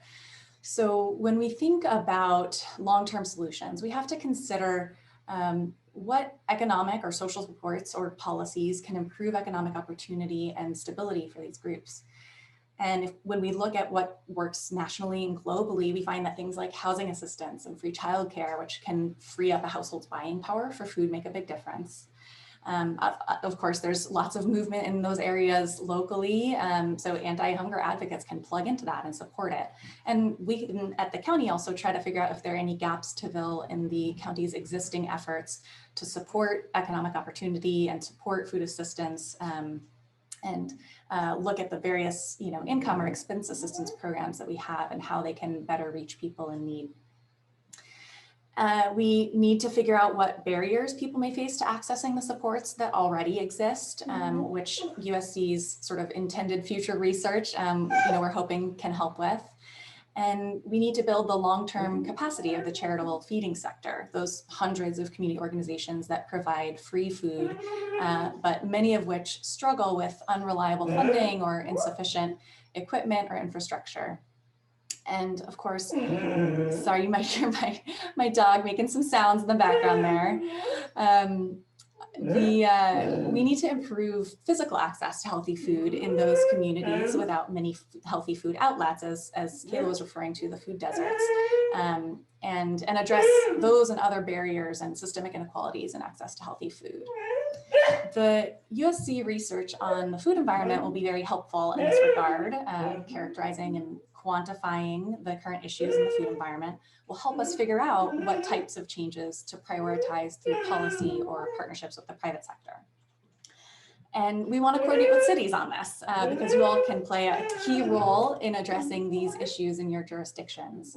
So we're still at the very beginning phases of thinking about our long-term approach and how to engage cities on food insecurity, but we would welcome your ideas or input. And now I'm going to mute myself for a minute and take care of my dog. Thank you very much, Ali. Very much appreciated. And this is part of the COVID situation where we have dogs and cats and everything, but it's all part of the family. It's all good. So I want to thank actually Amanda, Kayla, and Ali for their very informative presentation. There's a couple of questions that I want to ask that we're getting through our Q&A. But first and foremost, of course, Amanda, thank you very much for being here. Please give my best to my very, very good friend, longtime friend, Eric Garcetti. I've known Eric since he was in graduate school, so a very, very long time. And please give him my best. Kayla, thank you. Although our campuses are separate through our Schaefer Center, of course, we collaborate quite a bit. My colleague, thank you very much for agreeing to come on and present some of the research. And unfortunately, Niraj could not be here, part of the team. He heads up that team and a dear colleague of mine. And we've had him before, but this is a very important topic. And thank you. And Ali, of course, we appreciate what the county is doing in this regard. A couple of questions. First question, which simple one. How do we get a copy of the USC study, Kayla? We have it, there's 2 reports up on the website for the USC Public Exchange. So if you search for the USC Public Exchange in Google, you'll land on their webpage and you'll see 2 of our reports on there. That's wonderful. The next question is, has there been a surge or correlation between hospital and or emergency room visits due to food insecurity that has impacted people with health issues that you spoke about, Kayla? I don't think we know that yet, but we do know historically when we've monitored food insecurity week to week, that, for example, people that have diabetes, they tend to, when they experience food insecurity, so they may have a few weeks in the month where they're food secure, but then their money runs out and they have to pay their bills. And we do see real spikes in hospital admittance in a normal year from complications around food insecurity, particularly with diabetes. And so I don't think we have the data on that yet, but we should expect that that is what's going to keep happening. The next question I'm going to ask all of you one by one, if you could address it, maybe starting with Amanda, Kayla, and Ali. Online with us right now is about 60 or so implementers in chief, so to speak, as I call them. Our city managers who are our CEOs of our cities. What can you tell them that they can help you with, or they can partner with you? What can they do on their websites or in their cities to actually promote what you're doing so that we act collaboratively? Our association at Contract Cities is all about collaboration because we were founded on the basis of collaboration, the contracting model, of course. So that's why I'm asking that question. Maybe Amanda, starting with you. Sure, and thank you so much for the question. I'm going to probably just say that for those that are in the County of Los Angeles, my sense is that speaking, sort of channeling the county from all of the work with the county and the Department of Public Health, my sense is that the Public Health Department right now, probably everyone across the US, could really use the message reinforcement around COVID. For, again, those in LA County, which I think is probably most folks here in and around and just Southern California, we are seeing a surge, and that the surge, we're all, I think everybody is sort of a little bit immune now to this surge and the fact that, COVID is spiking, and it is spiking in this region pretty seriously, and it's actually spiking in California pretty seriously at this point. In fact, most counties at this point are on kind of the purple tier that the state has. So I would say that the first thing is just reinforcing local messaging about staying home when people can. And this is not a time to be out.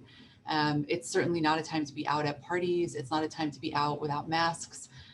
So I think reinforcing that messaging around mask up, don't be at gatherings, stay home as often as you can so that we don't have to go on a stay-at-home order. The goal is to avoid that at every cost because we know what that does to people's employment, to food insecurity. We know what it does to job insecurity. We've seen that play out. And so we really do need everybody to really, frankly, listen to those protocols. But I think it's getting lost in the ether.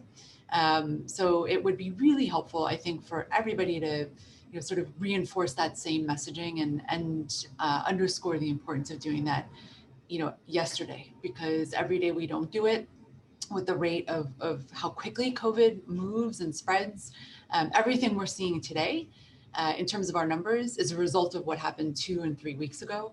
So everything that happens now, we won't really get out of the surges we're in for another 2 or 3 weeks. So we need everybody to act with extreme urgency. Otherwise, we risk really being in a very bad position in the next 2 or 3 weeks. Thank you. And nobody wants to get there. Thank you. So. We have about a minute or so. Kayla, very quickly with you. Anything our city managers can do for you? I mean, just super brief is to reinforce what Amanda said, because I think the collateral damage of what I reported on happens because these surges happen. So, you know, that being the priority, and then helping build up partnerships. We see a lot of emergent data and people trying to gather it and build apps and different groups doing different things, and helping bring these folks together that can collaborate seems really valuable. But Ellie can speak to this. Go ahead, Ellie. Yeah, thank you. And sorry, I was having issues with sound when I came back on. I hope you can hear me. Yep. So I just shared a link to the county's website with information about COVID, a variety of COVID resources, and it includes a link on that page to our the separate page that describes various food resources. And I definitely agree with everything that Amanda and Kayla said about we just have to keep messaging this and do the best we can with getting the raising awareness of the resources and recommendations. Thank you very much. And I see that on the chat was listed also the USC website as well for the report. So thank you for that. All of you online, feel free to use those resources. Ladies, thank you very much. Much appreciated. Wonderful information for our city managers to hear. And I'm going to give everyone a couple minute break. Marcel will be back to introduce our next speaker in a couple of minutes. So take a short break. Thanks, everyone. And here comes your next commercial as we get ready to hear from Maria Salinas, the president and CEO of the LA Chamber.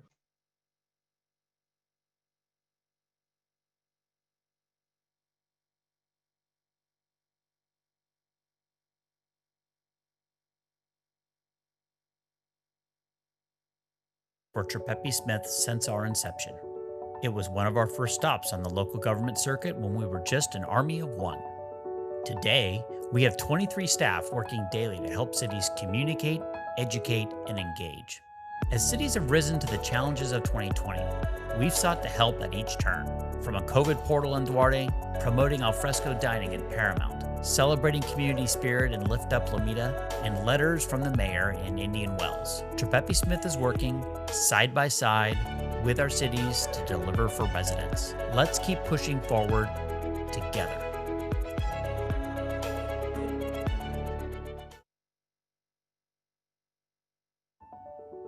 Contract Cities has been there for Trepepi Smith since our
All right, everyone, we're going to move on to our next speaker because she's only with us for a few minutes. I know we want to be respectful of her time. She's got another meeting to get to, so she's got to commute out to her next Zoom meeting. So I'm going to just give her a brief introduction. Maria Salinas is the president and CEO of the Los Angeles Area Chamber of Commerce. If you've never heard her speak before, she's incredible. She has a huge responsibility. I believe the first Latina to ever be in charge of the chamber. Is that correct? Yes. So with no further ado, I present to you Maria Salinas. Take it away. Great. Thank you so much. Really appreciate being here and to be here with all of you. Such an important group to our economy here in Los Angeles and California. I am Maria Salinas, the president and CEO of the Los Angeles Chamber.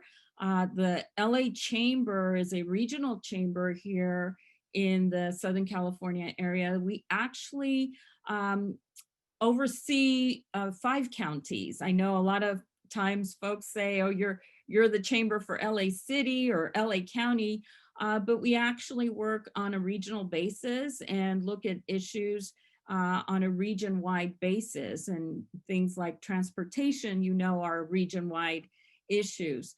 The chamber is one of the largest chambers in the country, and we definitely operate not only locally in LA County, LA City, and get involved with many of the issues that happen throughout the county, but we're also very involved statewide and definitely take a national look when it comes to federal policy.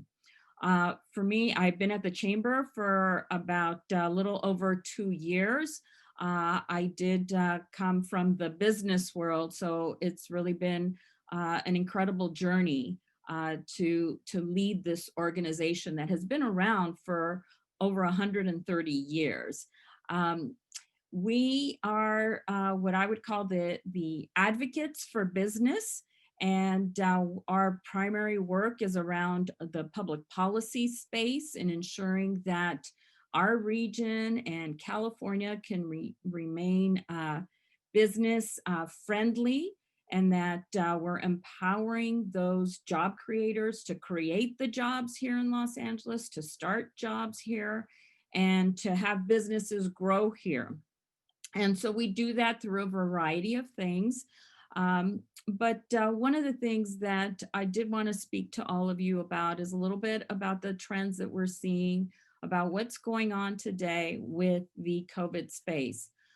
In my role, I do get the opportunity to speak to so many businesses. And I know that for this group in particular, what is going on today with this pandemic and the impact that it has had on small businesses is of grave concern to the LA Chamber, and I'm sure it's a grave concern to all of you that are here on this call.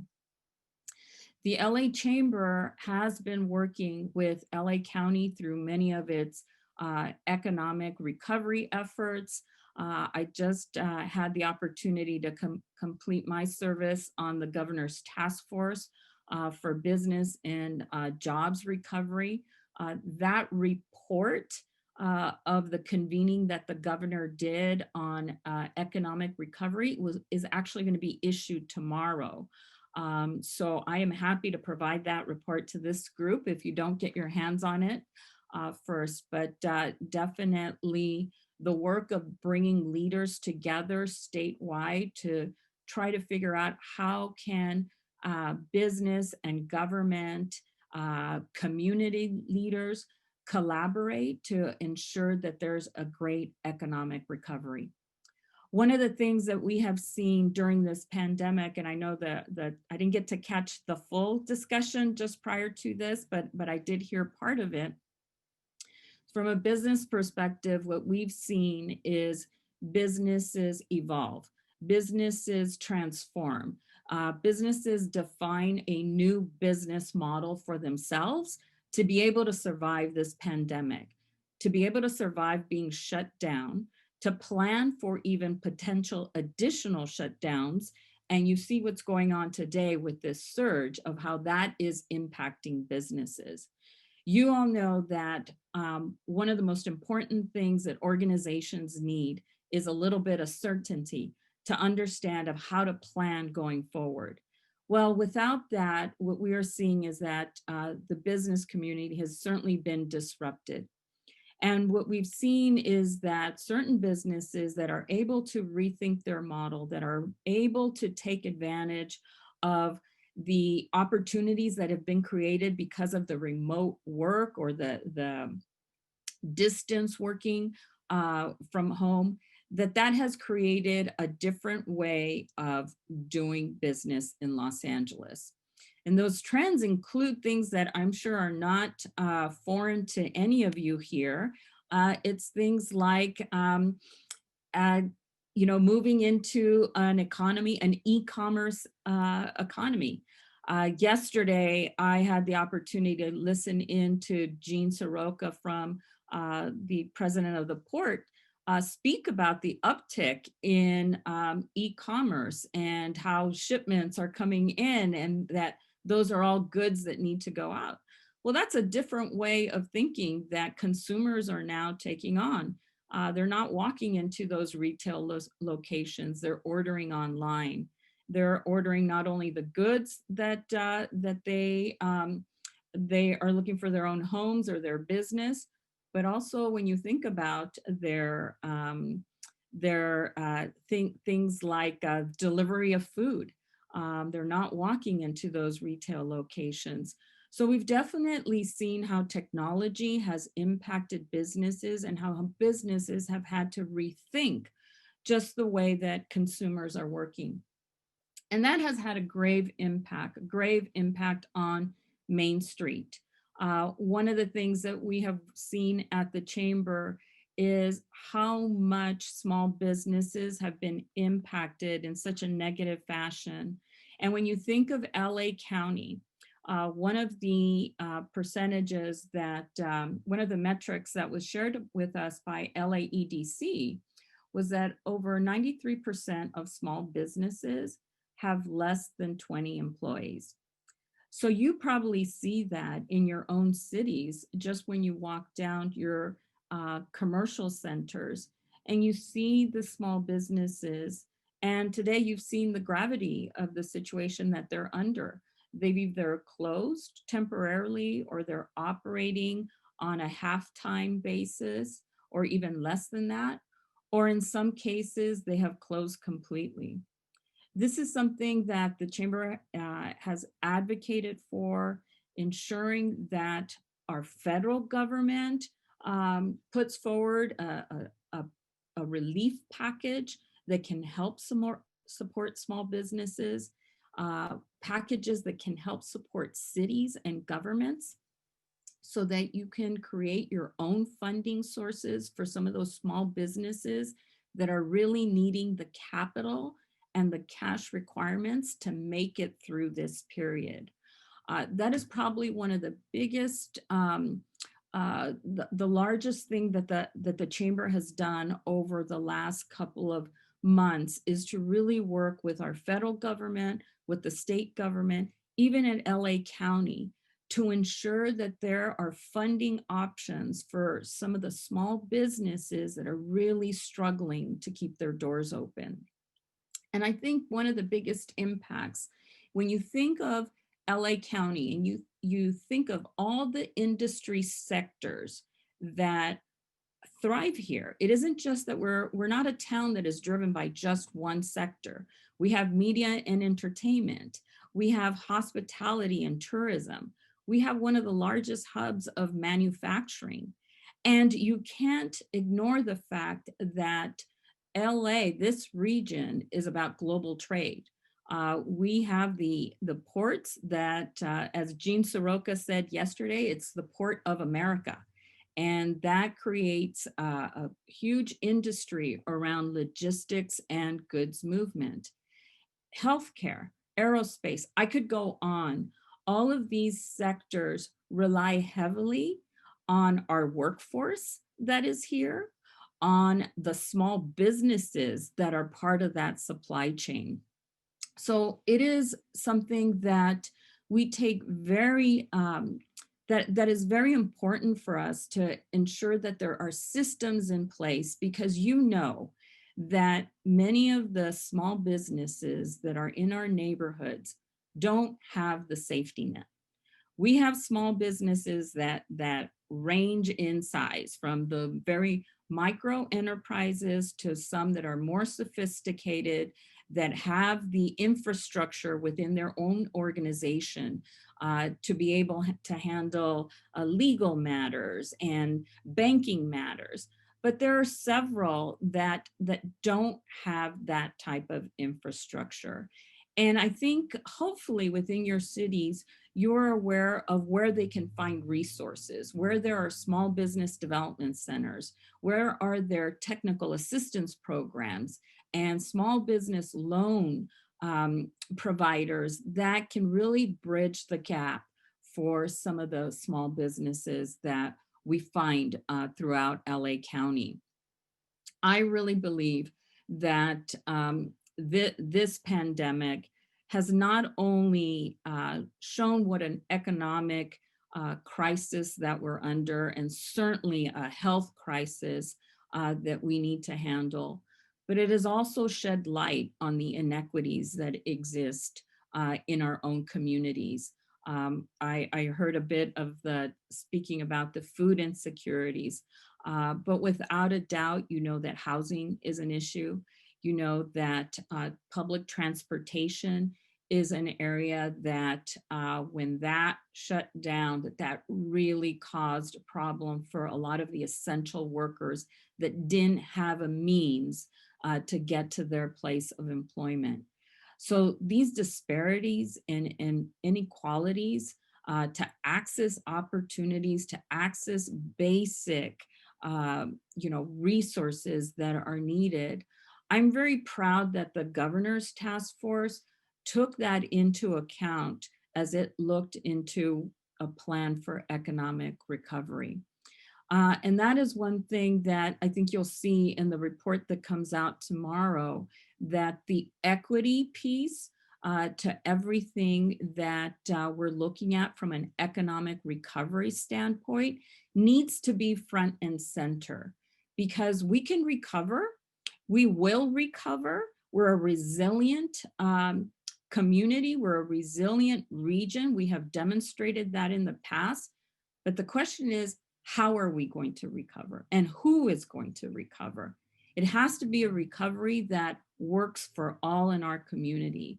That means that we have to look at the educational systems and how are our students, our children doing in those systems when they can't be in a seat in a school. What does that do? How does that impact us going forward? How does that impact their learning? We've heard about great issues with the digital divide, and that hasn't been solved yet. There's been great effort that has been placed across all levels around addressing that digital divide, but that's something that we will need to continue to work on, because it has not been completely solved. So when I speak about, what our outlook is and what is our path for recovery, I think of all our industry sectors. I think that they're resilient, they will grow. I think of our small business community, who are the ones that we need to really work with and ensure that they have an ongoing safety net so that they could be back into our neighborhoods and that they can open their doors safely, that they can return their employees back into their organizations.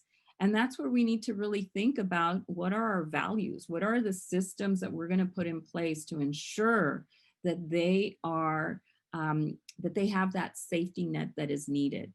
And that's where I think the collaboration between local cities, chambers of organizations, between our state elected officials, between the federal government, in ensuring that there's broad collaboration to ensure that those businesses, those sectors that live within our communities, that they do not fall through the cracks. We're doing a lot of advocacy work around things like that at the chamber. I invite you to come and listen to some of the work and learn more about the chamber. And I'm sure many of you in the cities that you represent, that you have local chambers, and we partner with our local chambers. And to the extent we have a city that we're not partnering, we would welcome that opportunity, because I think it's so important that we collaborate during this period of time. So I'm going to stop right there. And I don't know if we have time for questions, but I am happy to, Marcel, you let me know. Hi, Maria. Yeah, we have a question for you that asks about partnerships that the chamber is doing with cities to jointly address the business community. Obviously, as you mentioned, small businesses are the most at risk in this time because people just aren't going out, right? Some people are having food delivered, but the smaller businesses, the ones that are a lot of our communities rely on the most, particularly for tax base, what is the chamber doing to partner with them to make sure that they're going to be able to weather through the rest of this pandemic? So there's a couple of things. One of the things that we did when that first relief package came out is we noticed that PPP loan was not going to serve a lot of the small businesses. And so we went back to the federal government, to our elected officials. We talked to the state.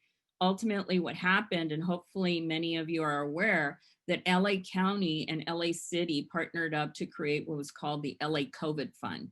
And with that fund, was not to give loans, but it was to give grants to small businesses.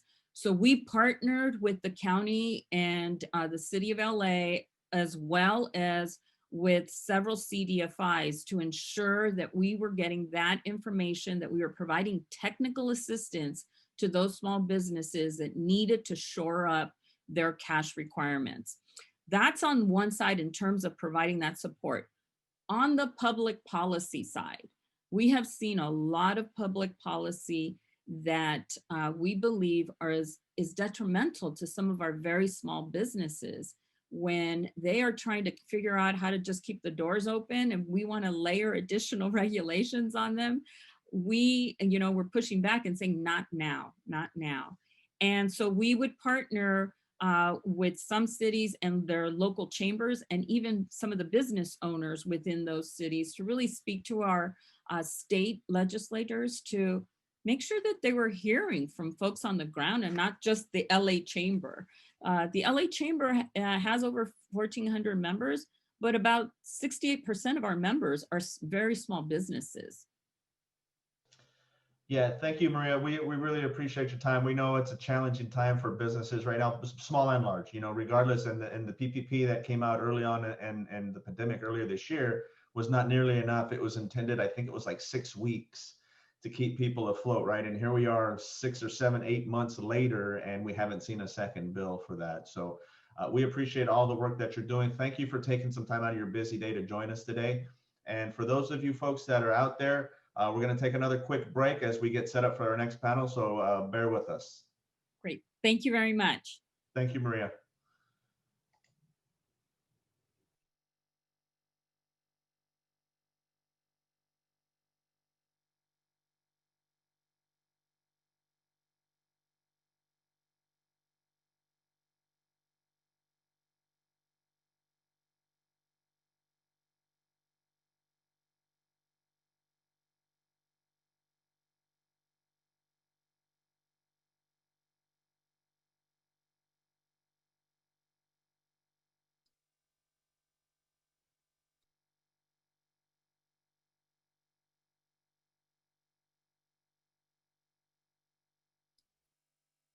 Hello.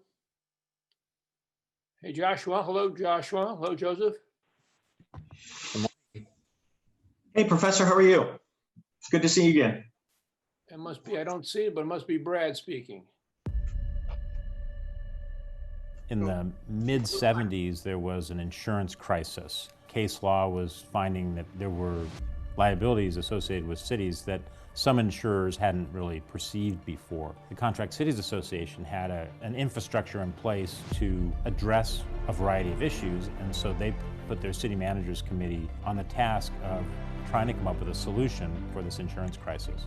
When the cities formed the California JPIA, as we call it today, it was really about ensuring that there was reliable coverage available. We work with the members, finding out what's going on in their organization to try to help them manage risk better.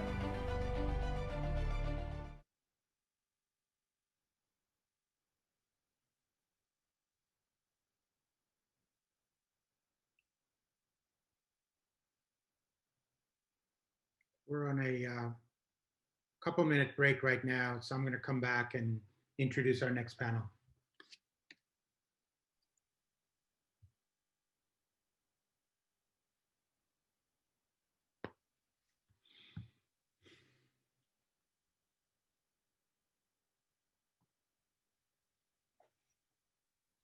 All right, welcome back, everyone. I hope you had plenty of time to take a quick break. This is our last session of the day. We invited Governor Newsom to speak with us today, and it was looking promising up until, as you all know, earlier this week on Monday, he pulled what he called the emergency brake on everything that's going on with the COVID-19 cases rising pretty severely in California. So he wasn't able to make it. We were hoping for his cabinet secretary, but of course, again, we're seeing a whole bunch of developments this week with COVID-19 and the case numbers just continuing to rise. So with no further ado, we'll get to our last session. I'll hand it over to Frank.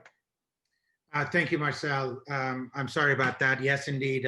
We were looking forward to the governor and it was looking very good, as Marcel said, but unfortunately, the COVID situation took a bad turn, not only in our state, but everywhere else, it looks like. So, but in any event, I am delighted to bring up our next, last panel, but not least, certainly very special people. I am going to turn it over to my colleague in a minute, but I want to say a couple words about the panel itself. This is very important to us at USC, as Dan will, I'm sure, talk about the importance of sustainability and what USC is doing. Dan heads up that committee at USC, university-wide, in order to be able to look at our sustainability. What we did for this panel is we thought to invite all of our major partners that really contribute to our sustainability in cities. As you know, California Contract Cities was established through the Lakewood Plan on the basis of the contracting model that created the opportunity for us to be able to bring in to governance various partners. And these folks who are here today have been our partners for the longest time since our inception, and they're integral part of our governance mechanism in certainly our California Contract Cities as an association, as well as throughout California. So we've invited certainly folks from Edison. Joshua Torres is here, who's a senior policy advisor there on the topic of sustainability. We have, of course, Brad Coffey. Brad is special to me and to USC because Brad is soon to be Dr. Coffey with his doctorate at USC in our school. Brad was also in my class last year. So he is very, very special to me and to USC. We have Joe Avila. Joe, of course, with SoCal Gas. Joe has been with us several times and, of course, is a very experienced energy policy strategist and someone that we certainly value as well. And last but not least, Susan Robinson, who's going to join us in a few minutes. She is finishing up a call, I know, and she'll be joining us from Waste Management. So we wanted to have a overall discussion about sustainability with all of these components that participate to governance and their importance one by one, and not necessarily looking at them as just electricity or just gas or just waste or just water, because they are much more than that collectively. With that, I am going to ask my dear colleague and friend Daniel Mazmanian, who Professor Mazmanian was not only a professor at the Price School for a long time, but also our former dean. And as I said, currently serves as the chair of that sustainability committee that President Folt appointed at USC to look at our sustainability. Dan, I'm going to turn it over to you to have a conversation with all of our guests about the topic at hand. Thank you very much all for being here. Well, thank you, Frank, and welcome Brad and Joe and Joshua, and everybody in the audience. Susan will be joining us shortly. But, you know, Frank, you've really given us an impossible task. You know, infrastructure that addresses water conservation and management in California, the massive and significant waste diversion strategy in California, and the ambitious goals for 100% carbon neutrality in California, and the organizations, the infrastructure that each of these organizations provide is absolutely essential, not only to the state's ability to meet its goals, but to the city's ability to meet their goals and to every individual in the state. I mean, we are talking about a significant transformation, and you call it sustainability, I call it sustainability, but I want you to know at a conference just yesterday morning, Arnold Schwarzenegger, who's wonderful at messaging, says, it's not about sustainability. People don't know what that means. It's about terminating pollution. So we're here to talk about how, through our major infrastructure strategies and policies, we can terminate pollution, but it requires implementation at the city and individual level. So I have a host of questions, and I think we have, for what, now till 5 p.m.? We'll need that, but I'll start with a couple and see how far we can go, and then when Susan joins us, she can join in.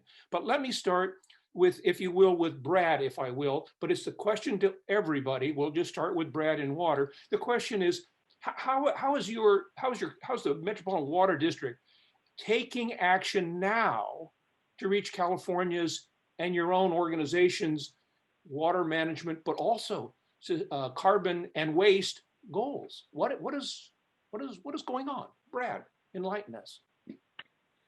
Great, thanks, Dan. Glad to be able to join you. Just so to orient everyone, I'm the Water Resource Manager for Metropolitan Water District, and we're a cooperative of 26 member public agencies. And so we deliver water to the Southern California region, 5,200 square mile service area, 19 million people, and we provide about 45% of the water used in the region to 268 communities in Southern California. And we draw on supplies from the Colorado River through our Colorado River Aqueduct, from Northern California through the State Water Project, and from local resource programs and water transfers. An increasing percentage of our water supply is coming from conservation, water recycling, and recovered previously polluted groundwater. So our main strategy has been to reduce the dependence on imported water supply. And from 1990 through 2040, we're changing the water supply mix of Southern California from about 60% imported supplies to about 60% local supplies. Now, that may not sound like a huge swing, but for a region which its economy is larger than all but 12 nations of the earth, that's really quite a large task. So there's a number of things that we're doing. We have programs on the Colorado in order to assure a stable water supply on the Colorado, working with the 7 basin states. We're working with the state's Department of Water Resources in order to improve conveyance through the Delta to protect against climate change, earthquakes, provide operational flexibility, and provide the highest quality water possible. And finally, we move very strongly on conservation, local resources. One example is a program that we're a partner with the LA County sanitation districts, which we'd be turning the largest discharge of treated wastewater in Southern California at the Carson Joint Water Pollution Control Plant into an engine for groundwater replenishment in the region. Right now, that water is discharged to the Pacific Ocean, and our plan, we're just beginning the environmental work, is to use that for both groundwater recharge and supplementing raw water drinking water supply. So in a nutshell, those are the things that we're doing. We also partner with Southern California Gas and Southern California Edison as the water energy nexus is important to us. Saving water, particularly in hot water uses, saves a tremendous amount of energy. So Brad, that actually touches on another question I was going to get to, which is how are you working with the other infrastructure providers? And you just touch on that, and we'll come back to that. But let me pursue just a little bit further in detail, if you can, which is really, what are you doing to help the communities in your service area achieve their aspirations in terms of water management? Correct. We're a regional provider, and we believe strongly that regionalism is the way to approach water in Southern California. It's not independence, it's not competition, it's regional cooperation. That City of Los Angeles benefits when the City of Long Beach benefits, when the City of San Diego benefits. Specifically, what we do is we operate regional conservation programs, which are available to residents of each city throughout our service area. Through those, they can receive incentives for clothes washers, for smart irrigation controllers, for toilet retrofits in their homes. So we're directly working with the communities for those specific programs. In addition, we help incentivize local projects. So for example, the city of Beverly Hills, which has a brackish water desalination system, we help incentivize that program for water produced. And we have about 121 different projects implemented at the local level where we are helping to provide additional funding to make sure that we're using as much of the local water supply as possible. You know, Brad, you touched something on, you mentioned Beverly Hills as a place, and that's interesting. But all of these challenges we're facing, transitions we're facing, all have a heavy emphasis on being cognizant of the equity justice implications. So are you reaching down to strategies that help individuals both conserve and reuse water in a way that is related to their capacity to pay? That's a great question, Dan, and we are doing a number of things. Our conservation programs, about a third of our spending is in disadvantaged communities. Now, our governmental purpose doesn't allow us, under the restrictions of certain laws, in order to directly subsidize programs in communities or for individuals based on their ability to pay. However, I'll give you an example of one thing that we are doing. Our board has approved, following a successful pilot program, a program which incentivizes at a much higher level the replacement of toilets in older multifamily residences. So we know that older apartments are more heavily concentrated in disadvantaged communities. And we also know that local investments or owner investments in water conservation devices are lower in those communities as well. So through a $250 toilet rebate, we are able to reach a lot of these communities in order to improve the water conservation in those direct communities. Is there a big take up on that program? There was actually, we had, it was instead of 10,000 points of light, it was 10,000 toilets to replace. And when that went live, we sold out in less than 20 minutes. So we'll be restarting this program. And that incentive level is enough to drive third-party contractors to reach out to building owners. So with that incentive level, it really pushes out into the community, and we ourselves don't need to go knocking on doors in order to find people wanting to replace their toilets. Great. Let's hold that right there. There may be more on that question that follows, but I want to move now to the other participants. Joe, Southern California, same question. And you, and by the way, you and Joshua have the really heavy lift in the state, because now we're talking about 100% carbon neutrality in terms of our energy. But with that in mind, how are you and your company taking actions now to help us reach that California goal today? Rock, paper, scissors. Joe, you're up. I probably should turn on my mic. There you go. Sorry about that. Yeah, it's great to see you again, Professor and Frank, and I'd like to begin by thanking the California Contract Cities Association, along with my alma mater, USC, and the Sol Price School of Public Policy for bringing us together today for today's City Managers Summit. I joined SoCalGas about 9 months ago. I had worked in the city and in the power industry for more than 2 decades, and I think it's safe to say that 2020 is a year like no other.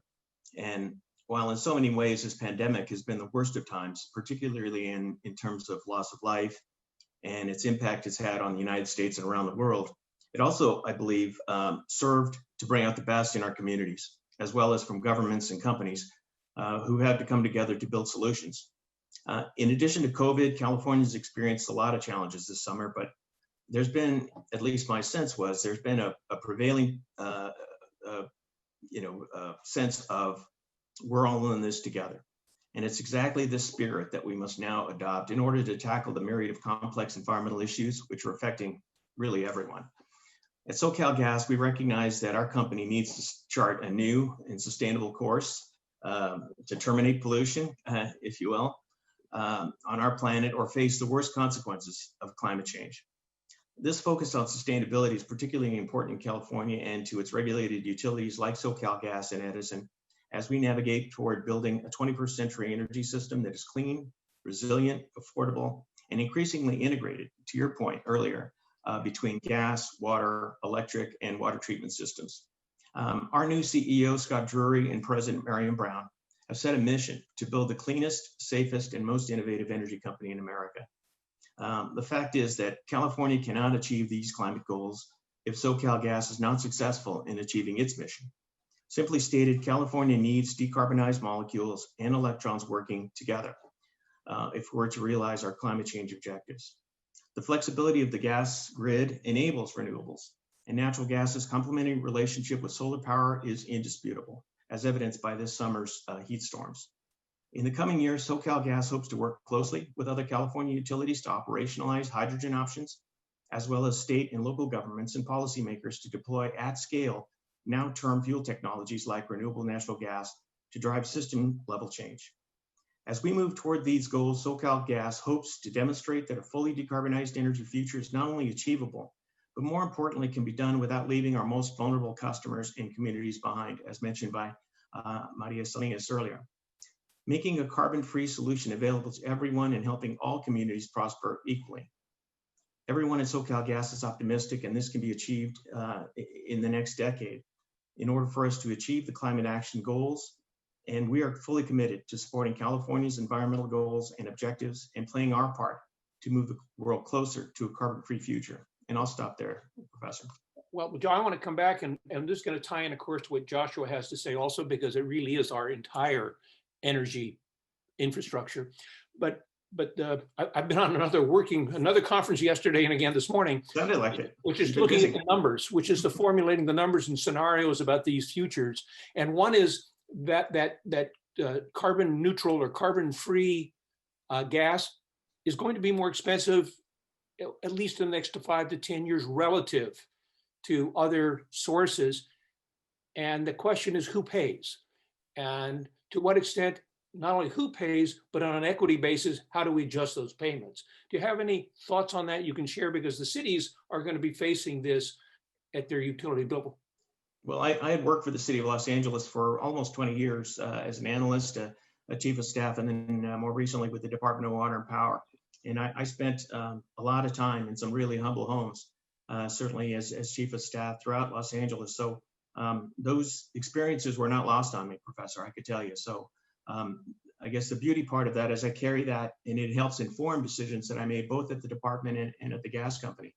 The good news is the gas bill is amongst your lowest, if not your lowest utility bill that any customer pays today. And we intend to keep it that way as we transition to this new decarbonized future.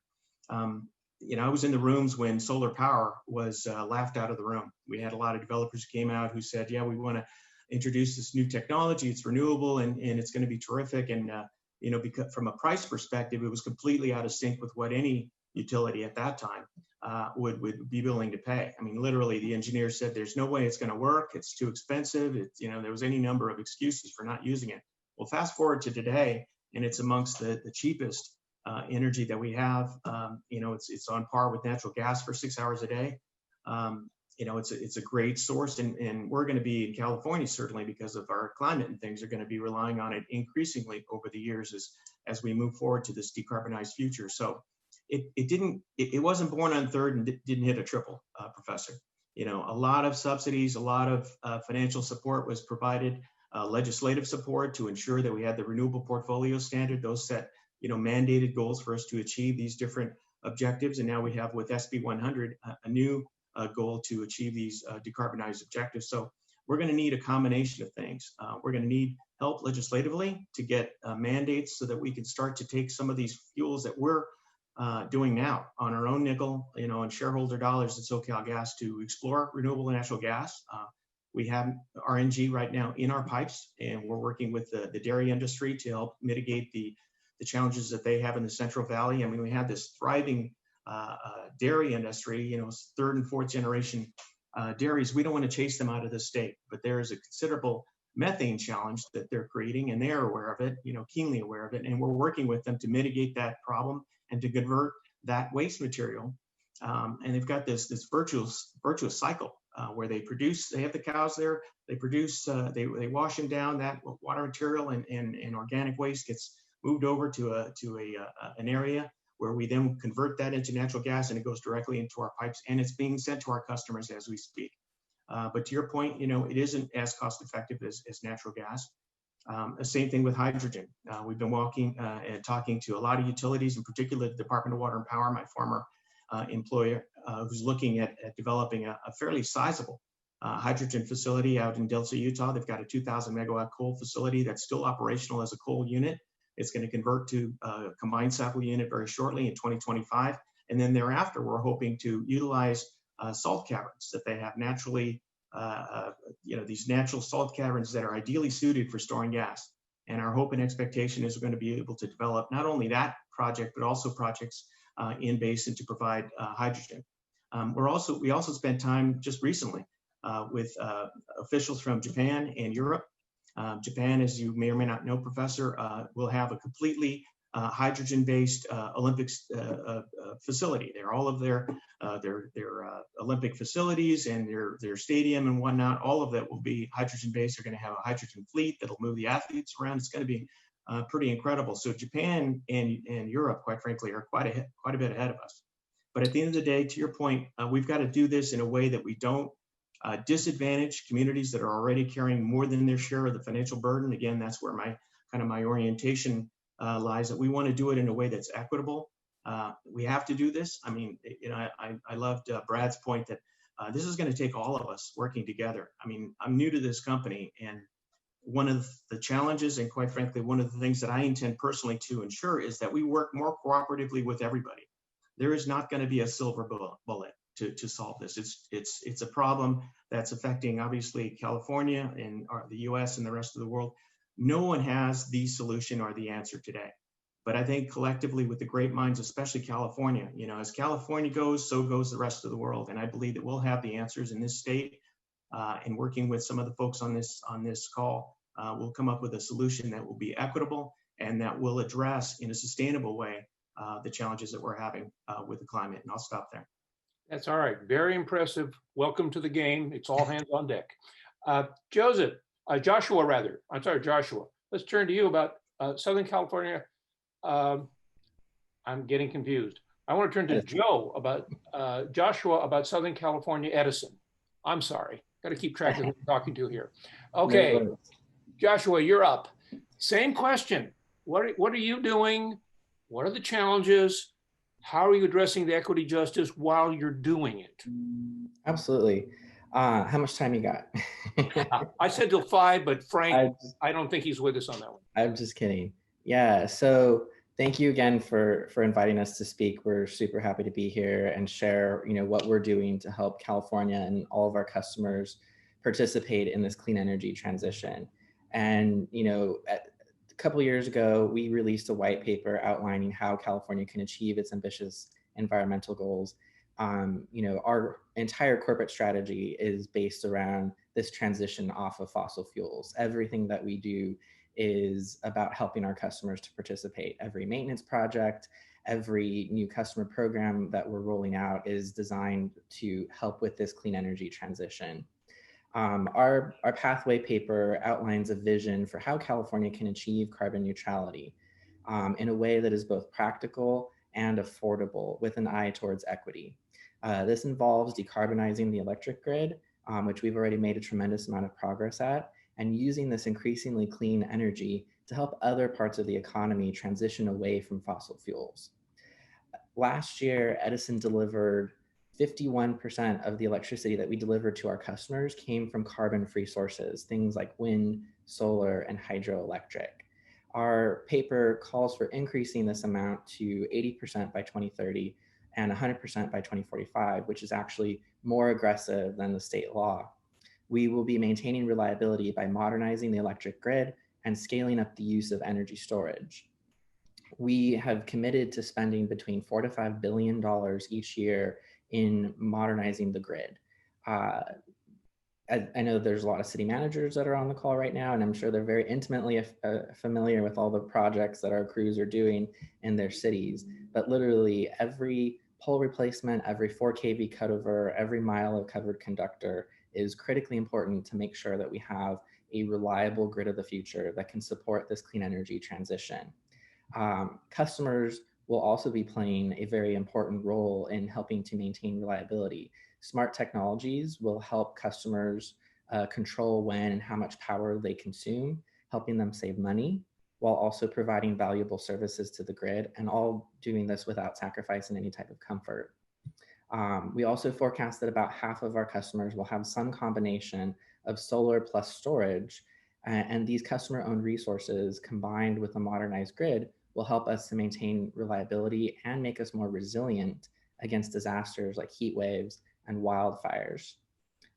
In our clean energy future, the transportation sector will be largely electrified. Not entirely, but especially for passenger vehicles and medium duty vehicles, you'll see the vast majority of those being electrified. Charging stations will be ubiquitous. Our Charge Ready 2 program that was recently approved is going to help install 38,000 chargers over the next 4 years. And to put that in perspective, that's about the same number of chargers that currently exist today in the state of California. And we'll be adding that over the next 4 years just in Southern California. Electric vehicles will also have a major cost advantage over combustion vehicles due to declining battery prices. So battery prices have declined 90% over the last 10 years and are forecast to decline an additional 60 in the next 10. We're also working to help provide our customers with new choices for space and water heating in their homes and businesses. Heat pump technologies provide an efficient, affordable alternative powered by an increasingly clean electric grid.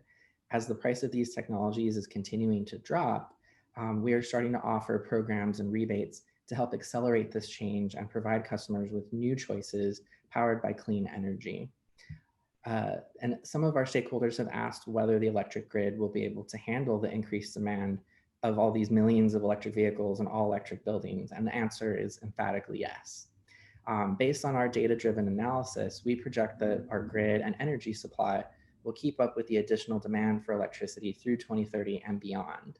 This gives us plenty of time to plan for all the additional demands from all of this electrification. Plus, many of these devices that will be connected to the grid, like electric vehicles and heat pump appliances, are capable of receiving demand response signals. So this means that they can maximize the time that they charge during off-peak hours when stress on the grid is lower, and minimize or maybe even avoid charging during on-peak hours when stress on the grid is at its highest. So basically, our devices in the future will become smarter about how and when they use electricity, spreading that increased demand over more hours of the day. And importantly, this clean energy future will be affordable. So we forecast that total spend across all energy sources for the average customer will decline by about 1/3 over the next 25 years, mostly due to increased electrification. Electric technologies are very efficient, and that helps to save customers money. We do recognize that in this transition, there will be equity issues, because anytime there's a new technology that's evolving, the early adopters tend to be more affluent individuals. And so all of the programs that we are rolling out, whether it's our Charge Ready 2 program, our low-income building pilot, have carve-outs for low-income customers. So specifically targeting disadvantaged communities. And we're meeting with these communities before we submit these applications, during the development process, collecting their feedback, identifying what are their barriers, what are their challenges, what do they want to see in the clean energy transition, working those into our programs, so that way when we take them to the Public Utilities Commission, those are baked in to those programs. And we have a group that we call our Clean Energy Access Working Group, which is composed of a number of low-income advocates, environmental justice organizations, and we meet with them on a regular basis throughout the year in order to discuss these types of clean energy topics, identify barriers that these communities are facing, and what is within our power as a utility to help remove those barriers and improve the affordability and access of clean energy technologies for our most vulnerable customers. That's an enormous amount you've covered in a very short time, and it's appreciated. And it raises the question that I hadn't posed explicitly prior to Brad and to Joe about the extent to which you're available, or there's ways that people on this program can reach you to participate in these activities, both in water, in gas, and electricity. So think about that, and maybe we'll post them or have Frank post them on the chat or something if we want to do that. But right now, if I may just move to Susan, who's joined us. Susan, welcome to the panel. Thank you so much. I'm pleased to be here. Sorry, I was on another panel, so thanks for making room for me today. I appreciate it. No, this is our life. So what we're talking about are the three major infrastructure areas: water, energy, and waste, with the ambitious goals California's facing, in your case, waste diversion, and to what extent you are helping address that issue for California, not just as a comprehensive idea, but as it reaches the cities and individuals, and what we can understand from this transformation I know you're going through in your company, but also in context of the California's deep concern about equity and justice, that the cost involved in this transformation, when we get to the cost bears on the ground, is it thought about through and if you will, priced appropriately for ability to pay? Boy, that's great. Those are big questions. I know, we only have 15 minutes, so fire away. I will, I don't know that I'll fill up, 15 minutes, but I will talk a little bit about what we're doing in California specifically, because California is a really interesting place for us to do business. A lot of investments been made. And what I'm fascinated by as I listen is we touch on the other major utilities as well, those infrastructure investments. For example, we provide service throughout the state. We have a fleet of trucks that operate in communities, and they're in all communities of all incomes. And what we have done is, by moving to a natural gas fleet, we have reduced our NOx, which is really what impacts the communities at the local level. And so we basically eliminate almost the NOx by moving to a natural gas fleet. And we're running 100% of our fleet on the West Coast is running on renewable natural gas. And so we are using dairy biogas, dairy manure biogas for that fleet, as well as landfill gas. And so we have reduced our emissions in our fleet operating in the state of California in every community by 90%. There's been a lot of work done at the state level to support that, between the low carbon fuel standard, between the incentives for early adopter fleet. That has made a huge role for us. The grants that we received to test out our first project to create renewable natural gas was at our Altamont landfill in Northern California, and it relied heavily on grant funding from the state of California. So we really have a partnership there that is important for us to make those investments, to look forward to be able to really provide those low emission services to our customers. We have I was thinking when Joshua was talking, we have 3 pilots for electric vehicles right now. In our particular duty cycle, it's a very difficult, they're so heavy, it's a really difficult transition, but we're testing right now in Southern California. We have another one that will start early in the year, and we're working with the OEMs. We're giving them feedback as to what works so we can help them make the trucks better, faster, and be more efficient, and hopefully at some point drive the price down. That's really going to be the key there. So I think the state incentives really do make a difference in moving those technologies forward. So that's kind of one of the pieces that we have that's very critical. So then next is we have a large infrastructure, large book of business in California. We have recycling facilities, we have landfills, we actually have compost facilities to handle organics. So organics is a big push in the state of California right now. It's been identified as a way that, there's everything about organics that is good to tackle. We need to reduce it, we need to redistribute it, we need to recycle it. The best thing we can do is work upstream to make sure that we're all using less of it. And I think California does that at a good state level in education for partly because of water issues, to make sure that we're not growing too much grass, growing too much that then creates it. There's also food though. And that's an area that's so critical. And we play a very big role. I'm actually on the advisory committee for ReFed, which is a national organization that's really very interesting dialogue. When it started several years ago, I think they were really focused on end of life, how to handle organics. But what they found is the emissions reduction and the environmental benefits, needless to say, the cost benefits and the social benefits are upstream. We need to make sure that we're not wasting on farms, not wasting in the manufacturing, not wasting in the retail, not wasting in our homes. So there's a lot of work in education. We actually have a program in Oakland that we're doing to really help support that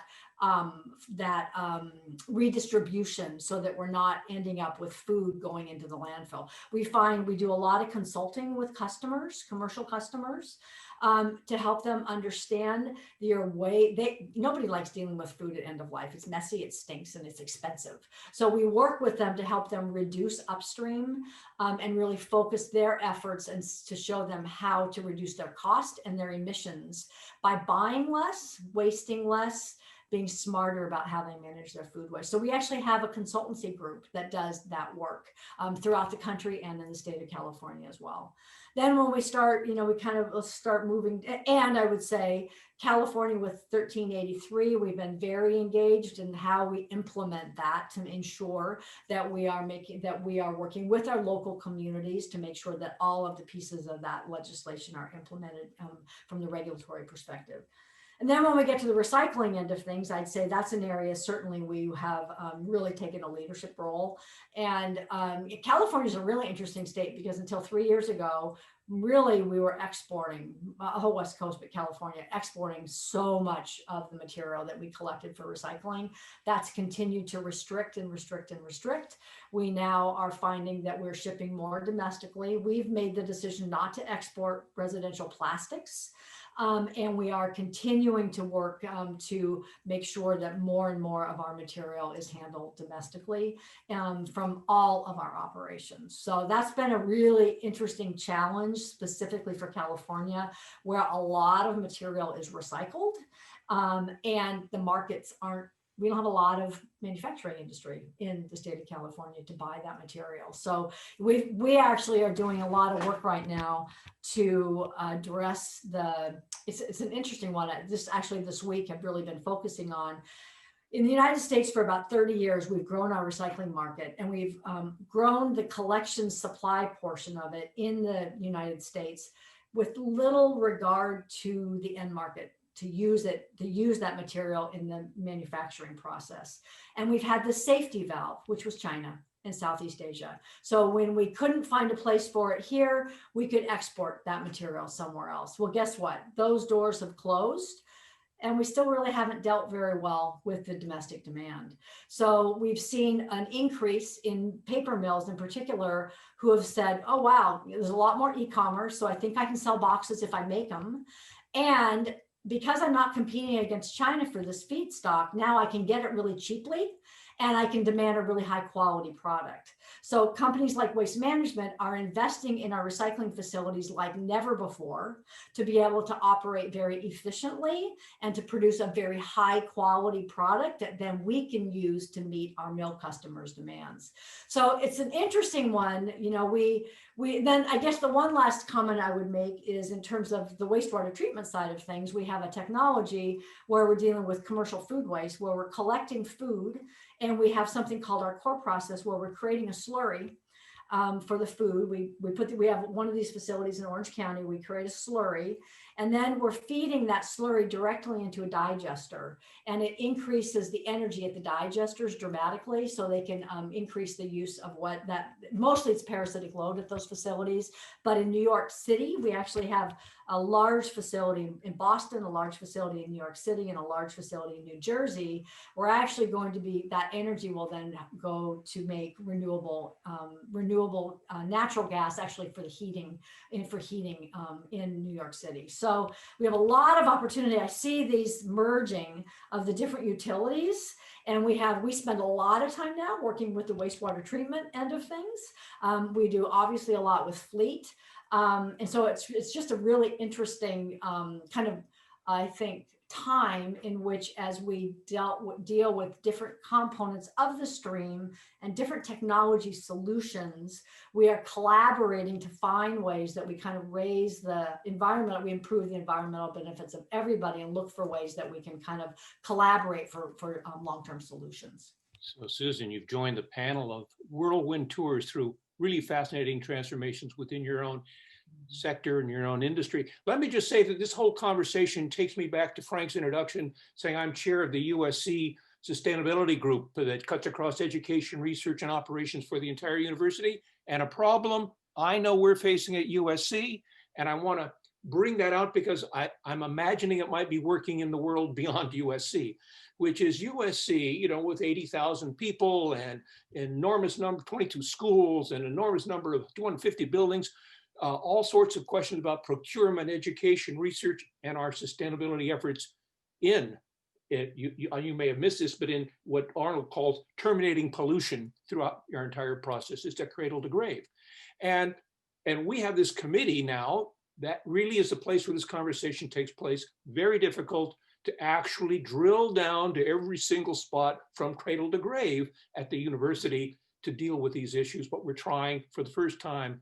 I have to applaud our president, Carol Folt, for demanding this. But now I want to jump back to what each of you are doing individually and how much this comes together collectively at the point of the city, not just as your own company business, but as you're approaching cities or cities approaching you. Is there some mechanisms, should there be mechanisms that really bring these conversations together so that those in the audience can say, well, I know how to get an answer across the three domains of water, energy, waste. And I heard both a little bit of differences of approach here between Joshua and Joe on energy alone, but that's out there. It's a real issue. But bringing these things together for the audience, where they work and how they have to explain it to their citizens. And I don't know, where just a conversation. I want to trigger any comments on that or thoughts. Go ahead, Joshua. Yeah, so I think we've seen a lot of cities developing climate action plans or carbon reduction strategies as part of their general plan updates. And I think those are really good areas that kind of bring together all these different panelists and where we can have conversations at the local level about, you know, what are those GHG reduction, you know, strategies that work best for your community.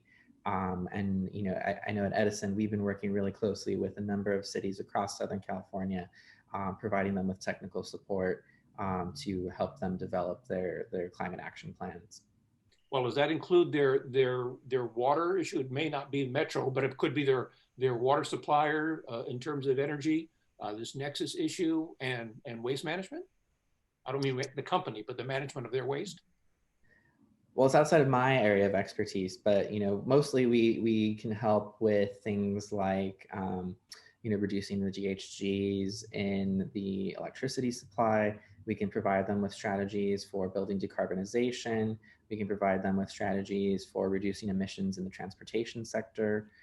Those are really the three main areas where we have the most technical expertise and most importantly, programs that can help support the implementation of those strategies. Joe, Brad, yeah, Professor, if I could quickly jump in. First and foremost, Susan, we got to take you on the road with us. I'll tell you what, thank you very much for that. You know, it's so refreshing to be on a panel where the gas company's not being demonized. I was kind of taken aback there for a minute. I wasn't sure I was on the right panel. You know, yeah, as I said earlier, we need to work more closely together. We are. I mean, at the end of the day, the electric utilities would have this summer, as you all know, we had a number of heat storms, and the electric utilities would have been, you know, Rommel's tanks on the beach without the gas company. You know, there were times, especially on that one day when we had 121-degree weather in Woodland Hills, you know, it didn't drop to 60 at night. In fact, it was about 100+ degrees still at 9 p.m., 10, 12, you know, air conditioning was running, and 75% of the power at that time was gas fired, both in basin as well as power that we had to import. As you may or may not know, Professor, Cal ISO had predicted last year that we were going to have about a 500 megawatt shortfall this year, and almost to the megawatt, that's how much we had a shortfall this year. And so there was a lot of shedding of load. We had to import, like I said, power. But, you know, shedding the load is not an energy policy. We can't tell people, you know, who are starving for 3 days that, you know, you can't eat on day 4. That's just not going to work. So the projection for next year is 2,000 megawatts shortfall. That is not going to get filled by, you know, shedding load or any kind of magical technique. So we have to plan better. And electrification does not happen without molecules changing. And that's what we're doing. At the end of the day, and I loved Susan, great segue. What we're doing, you know, it's a now-term solution with RNG. Is it the only solution? Absolutely not. Are batteries the only solution or solar the only solution? Again, not true. We have to do this collaboratively, first and foremost, with all the folks that are on this call. You know, you don't move water without power, Brad, and he'll attest to that. We're looking at the challenges in the cities with municipal solid waste. They have a huge problem in the county and LA City, where they've got commitments to have, you know, zero waste cities. You know, biomethane, gasification, conversion of that material into fuel is an ideal solution. So we should be working with those cities. The idea of electrifying everything is great. You know, again, you know, as I mentioned earlier, I've been in some communities where they'd love to have a Tesla and an electric range and solar panels. But, you know, frankly speaking, they're not going to have that, and they may not have it for a while. They certainly don't have it today. I could tell you, I know exactly, having worked at the Department of Water and Power, there's concentrations in those affluent areas that do have the means to buy an electric vehicle, to change out their appliances to electric and whatnot. The simpler solution is to change the molecules. That's a lot fewer moving parts. That we use the RNG, we use the material from Waste Management and other companies, convert that into RNG. We've got the hydrogen solution. That is, not only does it solve the storage problem at scale, and Japan and Europe are aware of this, but you can take an entire season's worth of power instead of a battery, you know, that's going to have to get placed in somebody's community, and these are container-sized batteries, and then have to dispose of them every 5 to 7 years. Instead of that solution, which I think is a looming environmental nightmare, quite frankly, instead of doing that, convert energy into hydrogen, whether it's green hydrogen or blue hydrogen, and be able to store it in these underground caverns for months, and take the springtime energy, that's when all the solar comes in the spring, and store it, and then use it in the summertime. Move a season's worth of power. That's a game changer, Professor. So, you know, I think it's really exciting and interesting what's coming on, but I think we have to work much more collaboratively together. And I'm, you know, again, Susan, I'll be calling you after this call, and we need to figure out a way to get you on a panel together. That is going to be a good outcome of just this panel. But let me just say, and then we're going to go to Joshua. The goal for the state, and I want to make that clear to our audience, is carbon neutrality. I understand we have policies that talk about electrification and solar power, but I don't believe that what you're saying is off the table. It's in this discussion. But the goal is carbon neutrality. That's the climate change goal. And that's where society needs to have this conversation like this one. And that's why I'm asking if you're working together or collaborating on this at the level where the rubber hits the road. What cities are going to then say, this is what we're going to do in our city that brings these together: water, waste, energy.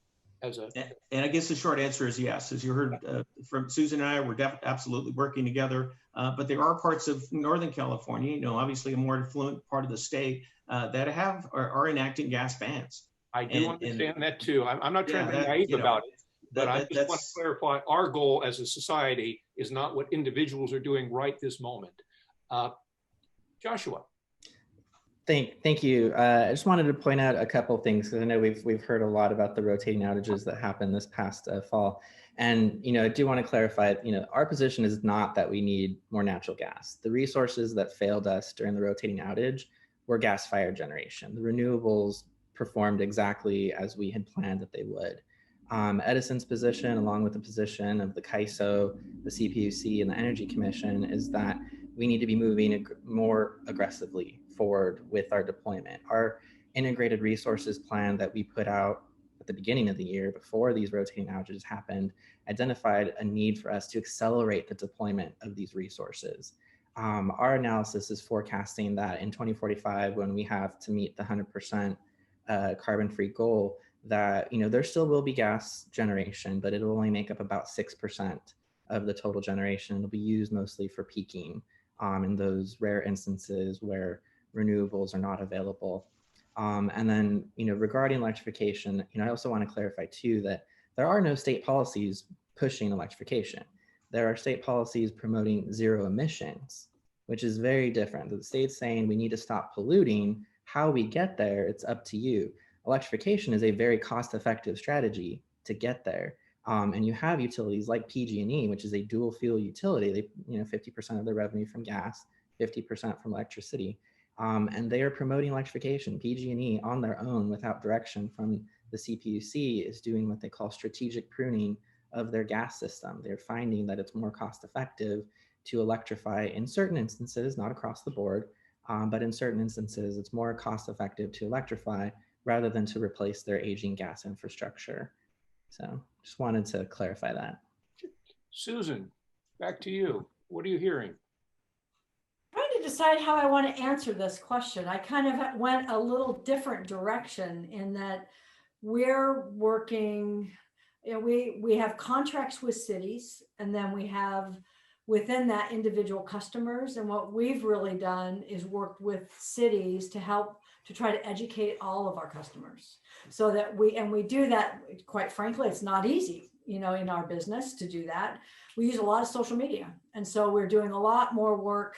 We're trying to use a lot more through cities or directly with customers, education on a variety of things. Reduction is really important, and recycling correctly, what they can do. So I kind of, when you first asked the question, I kind of took a little bit different approach in terms of, thinking about really how individual behavior, the role of individual behavior, and how we communicate to help folks know what they can do individually to make a difference. Well, that's a huge part of this. We haven't gone to the individual behavior conversation in this panel because we're working with the organizations that are delivering those services. Yeah. But surely that's going to be critical.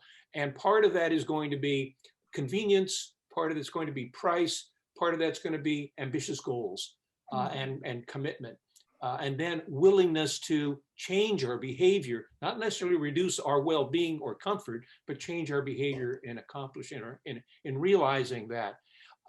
And actually, as I'm listening to this conversation, I ask the questions, but what comes to mind is these issues need to be addressed more, I think, clearly at the city level as we move forward. It's not just the utilities and the service providers, but it's how we've organized our city governance and how we communicate with the citizens of California as we all are part of this much broader transformation, but looking at it from our own perspective on this.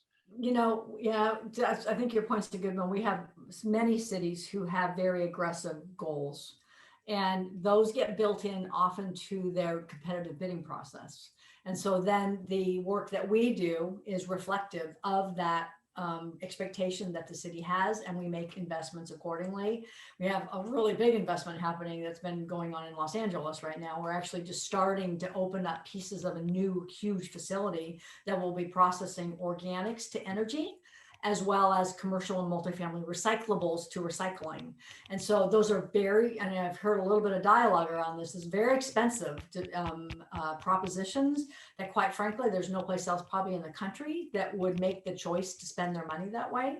But in California, because the state and the local governments prioritize it, the private sector responds and provides that infrastructure and those services to help our local communities achieve the goals.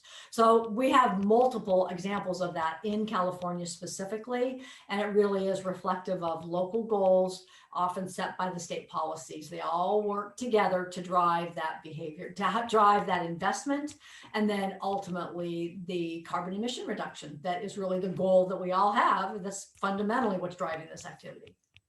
Well, let me say I'm watching the clock, and I'm sure Frank is going to chime in a second here, but I want to say to Susan, to Brad, to Joshua, to Joe, you know, this is really the moment in this transformation in California where we are required not only to act, but to think together, not just individually. You know that already, but it really is not simply just you. I'm talking to you, but it's actually the audience for this conversation, which is we all need to engage at this collaborative level just to ferret out how we go forward and then convey a plausible, reasonable, cost-effective message to our citizens of the state, to the ratepayers, and with the significant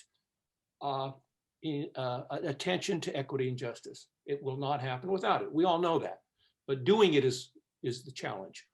And with that said, I don't see any questions on the chat for us. I'm going to turn to Frank and say it's back to you, Frank. Thank you, Dan. I echo those sentiments very much so. And if I can speak for cities, we certainly value, I think, everyone that participates to governance, as I said previously, especially at Contract Cities. I think you said it well. We are founded on the concept of collaboration for the contracting model. And we're all in this together, and we need to walk through these issues together and to be able to come to solutions that are not only workable for some of the very challenging requirements, especially in a progressive state like California, but also do so in an inclusive and equitable manner, as you said, Dan. So I thank you, Dan, for moderating this. Josh, thank you so much. Brad, thank you so much. I'm proud of you. Joe, and of course, Susan, thank you so much for coming and enlightening our certainly city managers who are online.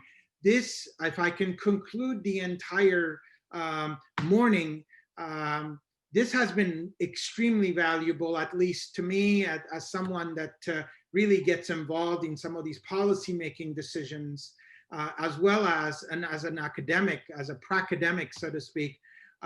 It has been wonderful. I've learned a lot, and I hope you have too. And we're looking forward to continue these conversations, of course, in our cities. If there's anything we can do for you, please email us either at Contract Cities or at USC. You know how to get a hold of us. Feel free to do so.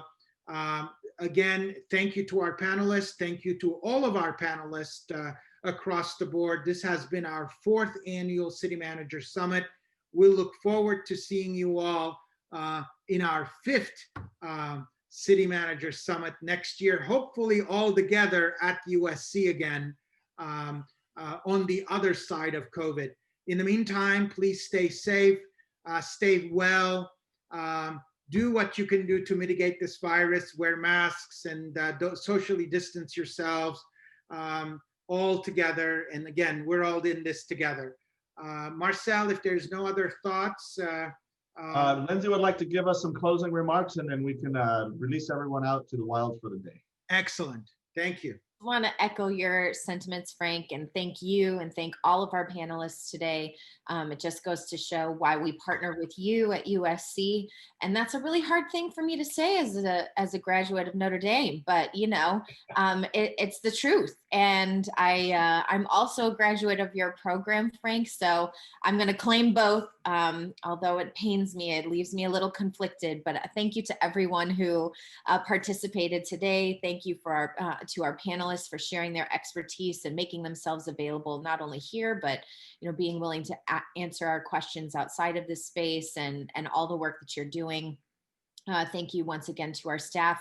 And I also have to thank my city manager, Paul Aravallo. He is doing an amazing job in this really difficult time for our city. I know so many people know him and his work.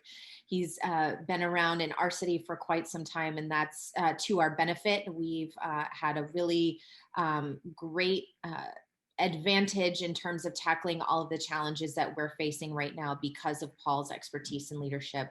So I really just wanted to thank him as well for all the work that he's doing. But thanks once again. I hope that you enjoyed today's sessions.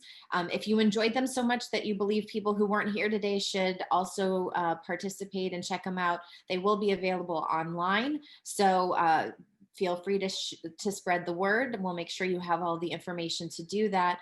But as Frank said, please do stay safe, stay healthy, have a good holiday season, but please take care of one another. It's such a difficult and scary time. And the best thing that we can do is be there for each other and do all that we can to keep each other safe. So thank you once again. Happy holidays.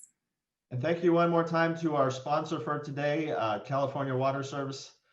We do appreciate you, Frank. Thank you, Ashley Coelho. I know she's in the back behind the scenes here. Thank you, everyone, for helping us do this. Enjoy the rest of your day. Thank you.